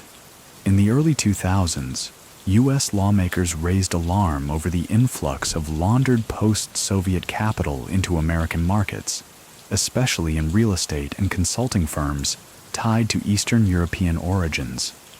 Despite growing evidence, few prosecutions followed due to the complex legal distance between action and actor. So what do you think? Did Semion operate in America? Or did he simply teach others how to leave no trace? A particular case draws attention. An anonymous trust purchases 4 properties across the Northeast, all within a 10-mile radius of high-value logistics hubs. The trusts are registered to holding companies in the British Virgin Islands. When a junior analyst connects the dots, he suggests that these properties might serve as staging points for unregulated goods. He's asked who the ultimate beneficiary is. He says, "We don't know, but each of the trusts is named after a chess piece. Knightbridge Partners, Rook Point Leaded, Bishopwood Trading. No queen, no king. That's what makes it perfect." The Senate hearing comes and goes. Testimonies are heard. Names are redacted. No indictments follow. But off the record, 2 staffers admit there's someone out there who knows how to bend systems without ever showing up in them. Semion's alleged American presence becomes a myth wrapped in red tape. Some believe he entered through Canada. Others say he never came at all, that he simply built ghosts who knew what he would have done. There's one journalist, a war correspondent turned financial investigator, who becomes obsessed. She traces fake charities through Nevada, off-the-books shipments through Texas ports, finds mention of a Ukrainian advisor who always left dinner before dessert. She prepares a full expose, 20,000 words, coded maps, ledgers, interview transcripts, and then, one night, she receives a plain envelope on her doorstep. No return address. Inside, a single page, a transcript from a bugged meeting she attended 6 months ago.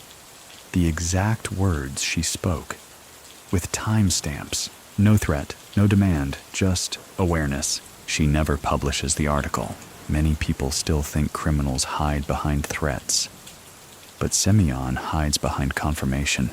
He lets you know he knows. And that's enough. Meanwhile, his alleged U.S. operations continue to baffle. Financial audits trace unclaimed royalties from Eastern European media licenses to accounts that dead-end at shell firms, themselves managed by directors who passed away in the 90s. It's a system built not just to obscure, but to age out of attention. There's a theory that he used the IRS's own backlog as cover, that by staying within the thresholds of under review, he bought years of operational freedom. It's never proven, but when one of the Senate's research contractors proposes a deep dive into a firm named Rook Point Ltd., his contract is terminated. Budget cut, officially. But unofficially, someone made a call. Semion's name isn't redacted because it never appears. He's not a shadow on a document. He's the reason the page stays blank. And somewhere, in a rented room above a language school in Vienna, a man reads about the hearings, smiles faintly, closes the newspaper, and reminds himself of something he once told a Lithuanian banker who asked about risk. You don't have to erase yourself. Just teach the story to forget you.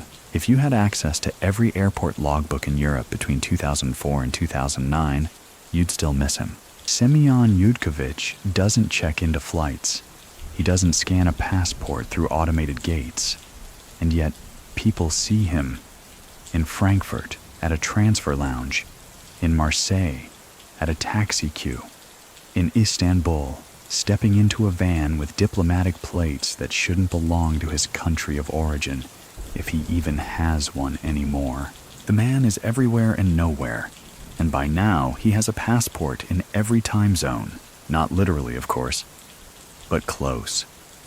In the modern world, citizenship can be bought, sold, inherited, borrowed. Some countries offer economic visas, golden tickets for those with enough investment. Semion doesn't flash gold.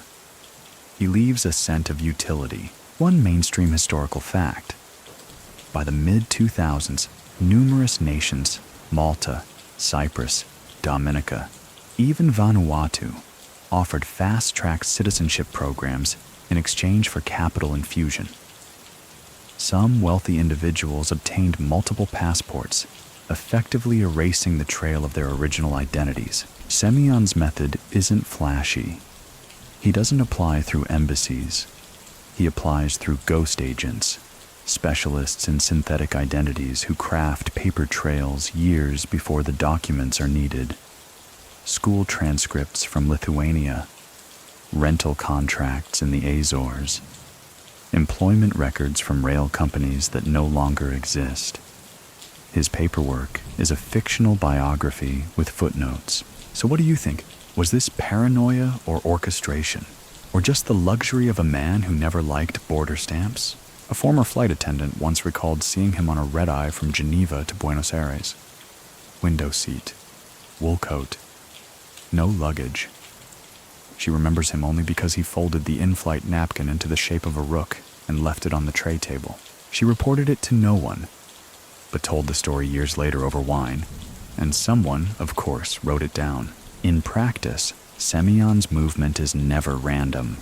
Each trip is a calibration. If he's seen in Copenhagen, something changes in Tallinn 2 weeks later. If a blurry photo catches him in Dubai, a Ukrainian shipping regulation mysteriously loosens by the time the image is authenticated. It's almost as if he travels not to be there, but to make something happen elsewhere. He begins favoring low-profile airlines, flights with 2 stops, trains that change conductors mid-route. He uses passports that scan clean but contain slightly misaligned watermarks, likely fakes produced by people who've been building identities for him since the late 80s. There's a brief moment, just a flicker, in a Slovakian airport CCTV feed, where he's seen walking past a currency exchange desk. The timestamp glitches, the footage resets. Authorities chalk it up to electrical interference. But in the same week, a major criminal figure in Bratislava disappears, leaving behind only a toothbrush and a list of unpaid invoices. Semion doesn't carry weapons. He carries suggestions. By now, even his inner circle can't say with certainty what passport he's using. They refer to him by a rotating list of initials, updated monthly. SR in March, YK in May. Sometimes just the visitor. The irony: he has no fixed home. His Vienna flat is now rented under the name of a deceased notary. His Geneva safe deposit box is registered to a company absorbed by another company that no longer pays taxes.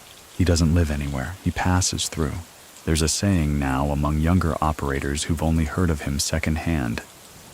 If the man you're dealing with has 10 identities, ask who taught him. If it was Semion, leave the room. Many people still think multiple passports are about escape. But for Semion, they're about presence without accountability. He's not running. He's everywhere, legally. And because he has no single self, no single country can claim or indict him, he becomes a man of margins, a citizen of loopholes. The last confirmed passport scan that could possibly be tied to him comes from Tbilisi in 2009. The name on the file has never appeared again. But 2 weeks later, a bank in Gibraltar quietly opens an account tied to a firm that previously moved aluminum for Odessa ports. The account remains active. As of today, it hasn't been flagged. Semion's legacy now travels without him. It arrives stamped and laminated. And just like that, he exists. In 5 languages. And none at all. There's something unsettling about a vessel that simply disappears. Not sunk. Not hijacked. Just gone. It happens in early 2010. A mid-sized yacht registered in Panama departs from a private Croatian marina under the name Sundown Echo. It carries no official cargo. 4 crew, 3 guests. The weather is calm. The GPS tracker pings regularly for the first 12 hours. Then, somewhere between the Adriatic and the Ionian, the signal stops. No distress call. No evidence of tampering. Just a vanished line of dots on a satellite map and silence. The vessel was insured. Quietly. Through an Austrian underwriting firm that rarely takes on maritime clients. The claim is filed 3 days later by a holding company based in Malta. The payout is made within a month. No red flags, but a few quiet voices in Odessa, the kind that don't speak unless you pay with silence, say the ship belonged to Semion Yudkovich, and whatever it was carrying, it wasn't just champagne and expensive shoes. One mainstream historical fact. In the early 2010s, multiple investigations across the EU quietly noted the rise of phantom vessels, ships that went dark and reappeared with changed registries or not at all.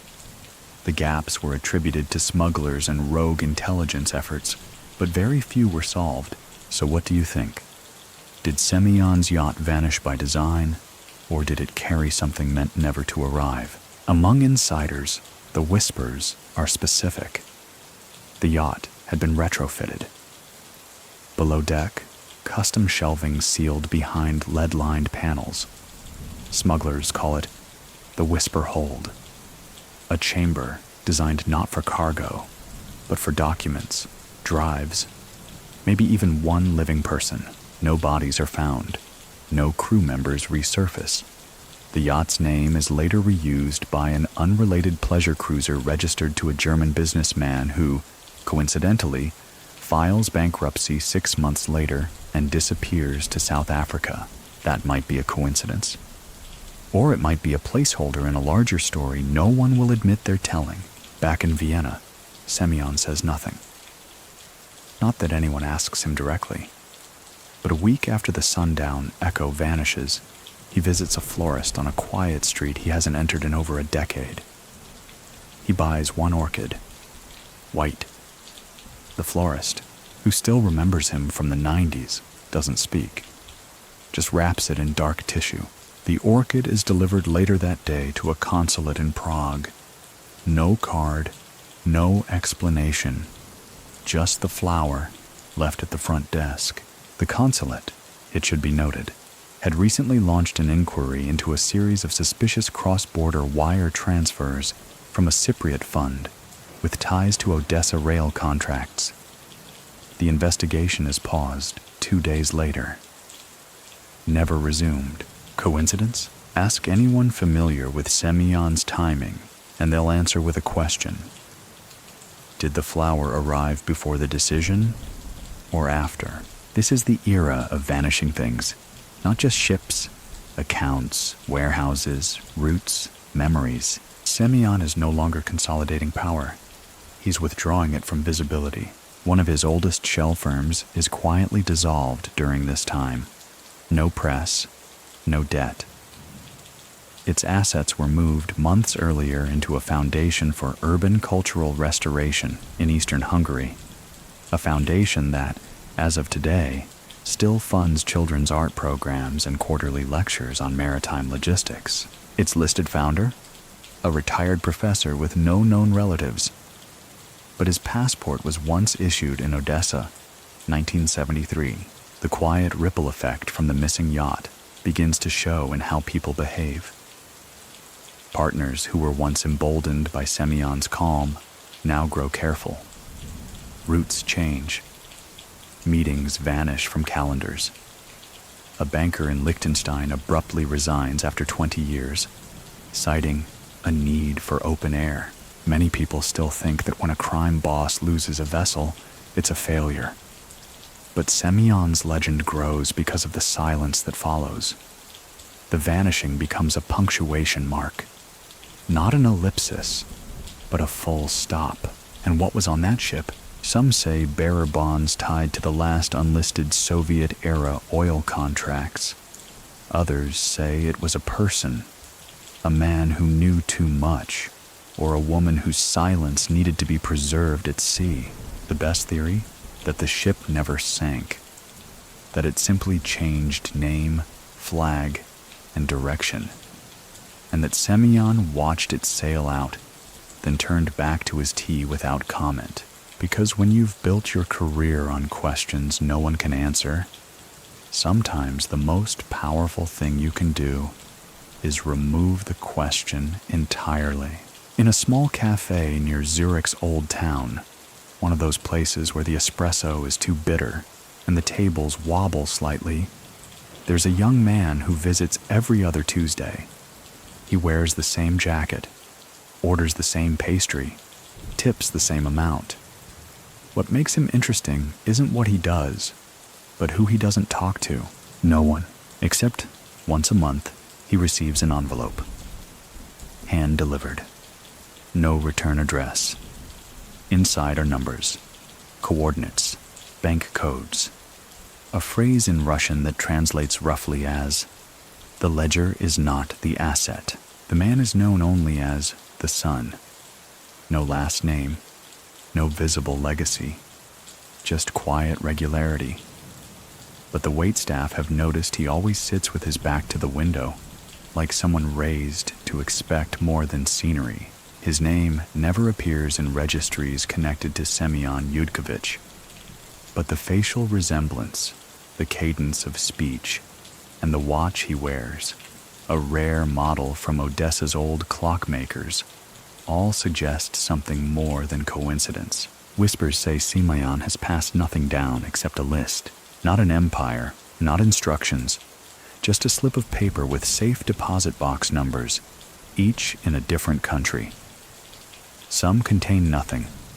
Others, according to legend, hold flash drives, handwritten ledgers, and access to fortunes so well hidden they've matured into ghost currencies, unseen, unclaimed, but still capable of buying silence. One mainstream historical fact. As of the 2010s, financial institutions across Europe began closing inactive high-security deposit boxes after decades of no access, only to discover some contained elaborate encryptions, bearer bonds, and passports from collapsed regimes. Ownership in many cases was legally untraceable. So what do you think? Did Semion plan a succession, or did he just leave breadcrumbs for someone sharp enough to follow? The Son doesn't boast, doesn't lead. But insiders say he remembers everything, every date, every name. He doesn't ask what happened. He waits for you to admit it. And when he speaks, he does so slowly, like someone measuring the air for listening devices. He doesn't inherit Semion's network, he inherits its echo. It's said that one of the boxes he opened in Geneva contained only a handwritten note that read, "A story ends when someone tells it too loudly." There's a moment in 2013, brief but telling. A mid-tier cyber criminal based in Bratislava claims to have cracked one of the encrypted drives allegedly tied to Semion's estate. Days later, his apartment is raided, not by police, but by someone faster. Nothing is stolen, but his router is smashed, and a single word is written in permanent marker on his wall. Enough. He deletes his claim the next day, moves to Australia, opens a bakery. Semion, of course, is never mentioned in any official context.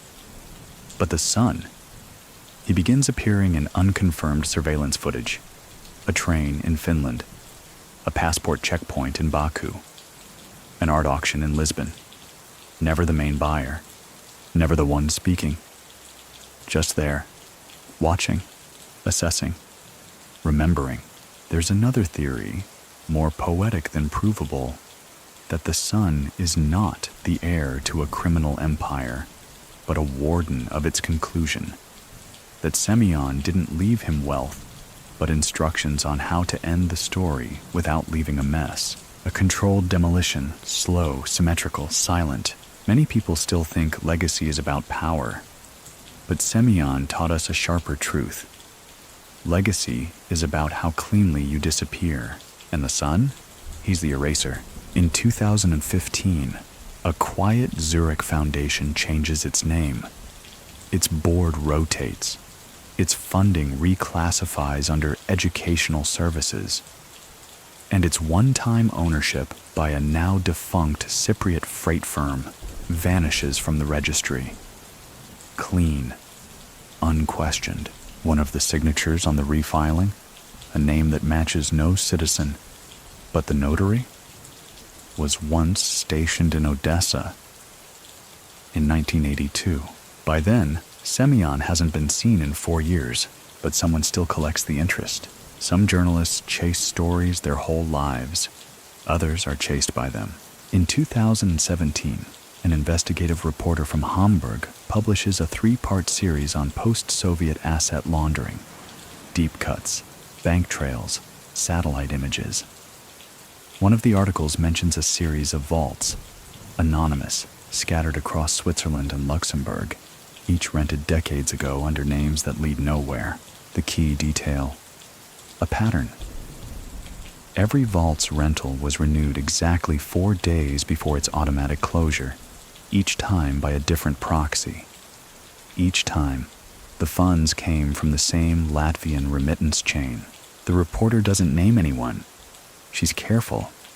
But in the third piece, a phrase appears that causes ripples among those who know. A silent financier may still walk among us, less kingpin than cartographer. The article wins an award. The journalist is invited to speak in Vienna. She cancels. 1 week later, she leaves for Canada. Takes a job editing children's fiction. Declines interviews. She never explains why. Because Semion Yudkovich may be gone. Or not. But even the suggestion of his continued presence softens the air around those who study him. There's a rumor that begins spreading that same year about a vault in Basel.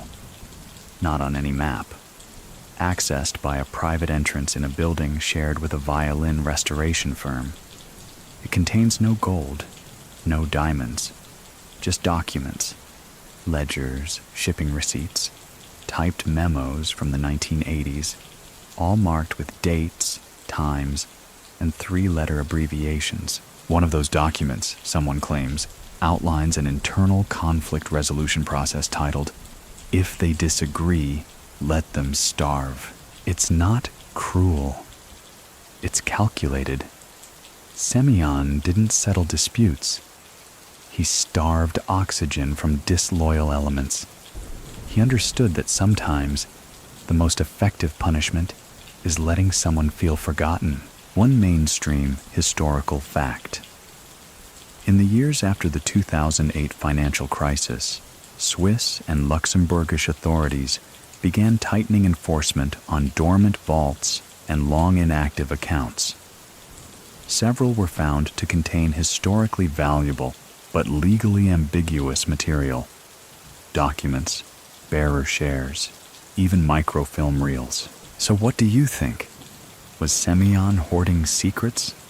Or did he leave a map with no legend? The vault's contents are never officially confirmed, but someone who claims to have peeked inside says there was also a notebook, handwritten. The pages are unlined. The ink is brown with age. On the first page, only 3 words. Trust slows everything, and perhaps that's the whole thesis. Semion didn't build an empire. He built distrust with surgical precision, then offered himself as the only stable orbit for unstable men. He didn't control people. He controlled their options. That same year, a foundation in the Netherlands publishes a research brief on non-linear criminal influence, a euphemism for ghost control. The report uses no names, but one diagram shows concentric circles, each labeled with risk categories: loud, documented, suspected, and then the final ring, inferred. Inside it, a single label, SY. Even now, governments can't say for sure he exists. Meanwhile, Back in Odessa, an old apartment building is torn down. Behind one wall, a tin box is found containing 10 cigarette cartons, 4 chess score sheets from the 1970s, and a cassette tape with a Russian jazz recording. Nothing criminal, nothing valuable, but one of the score sheets ends with a move notation, Rook to E8. An elegant, quiet checkmate. No fanfare. Was it his handwriting? Hard to say, but it's enough for a new legend to bloom, because many people still think legacy is what you leave behind. But Semion taught us something more haunting. True legacy is what no one can bury. And somewhere, in a city that changes names every few decades, someone unlocks a safe, opens a drawer, and finds nothing but silence, and realizes it's exactly what they feared, because silence doesn't mean the end. It means he planned it this way. It's 2023, and somewhere in Ukraine, a new government oversight committee reviews foreign land purchases dating back to the late 1990s. Most records are clear, others are incomplete. But a few, just a few, are perfect. Too perfect. A string of properties, warehouses, ports, rural depots, were bought, sold, re-registered, and mortgaged through a loop of defunct firms. Each transaction legal, each firm clean. But when traced backward, they all converge on a dead end. A company named Velinor AG, dissolved in 2011, registered in Switzerland. Its last known director? A man who died on paper in 2006, but was seen boarding a ferry in 2008.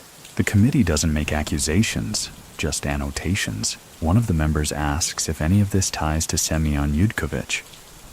The room goes quiet. Someone laughs nervously, then moves on, because even now, in boardrooms and bulletproof cars, the name means something. Not presence, not power, but precision. Semion is never indicted, never charged, never even questioned. Yet his existence continues to shape policy through absence. One mainstream historical fact. In modern-day Ukraine, post-privatization land ownership remains a murky field. Thousands of hectares remain tied up in offshore entities with no active contact points, just renewals filed automatically, and properties maintained by caretakers who don't know who they work for. So what do you think? Did Semion die a free man? Or did he step into myth while the system he built continued moving around him like clockwork? Rumors persist. A grain storage facility on the Dniester River, untouched during a string of regional conflicts, is said to belong to someone important. Its papers are in order, its security discreet. No one tampers with it. A freight company in Warsaw still receives small monthly transfers from a consulting retainer, first signed in 1992. No work has been logged for over a decade, but the payments arrive on time. Never late, never early. And in Vienna, a bookstore owner claims a man still visits twice a year, orders a Turkish coffee, reads quietly for an hour, and always leaves behind a folded chess diagram. Same position every time. White rook, black king. One move from mate. But the final move is never made. The owner doesn't press. He just resets the board and waits for next year. That's Semion now, if he's anywhere at all. A ritual. The ghost you thank for storms that pass. The name you don't say near ledgers. The seat left empty at the table. Not from fear, but from respect. Many people still think criminal empires collapse with age. But Semion's didn't age. It faded, exactly on schedule. Because when your greatest skill is erasure, immortality isn't about presence. It's about impossibility. And in that impossibility, He becomes the final lesson for a generation of men who thought legacy was about ownership. It's not. It's about the quiet systems that keep moving once you're gone. So now, with the last move unwritten and the last ship vanished beneath a paper sea, maybe we can let go a little. Not of fear, not of awe, but of the need to always find the man in the story. Some men aren't meant to be found. Some legacies don't echo, they hush. Maybe Semion Yudkovich never held a crown, never commanded armies, never lit a cigar in a boardroom surrounded by loyalists. Maybe his only real kingdom was the silence between decisions, the moments when no one moved until he stopped breathing into the phone. And yet here we are, still speaking his name, still wondering where the money went, still noticing which vaults don't open and which flowers arrive with no card attached. If he's gone exactly the way he wanted. If he's not, you won't know until your meeting runs 5 minutes late and a signal you didn't know you were watching suddenly stops blinking. You're safe now, though. The lights are low, the story's settled. Close your eyes, let the air stretch out. No more ports, no more aliases, no more waiting for the rook to move. It already did. You just didn't see it. Sweet dreams.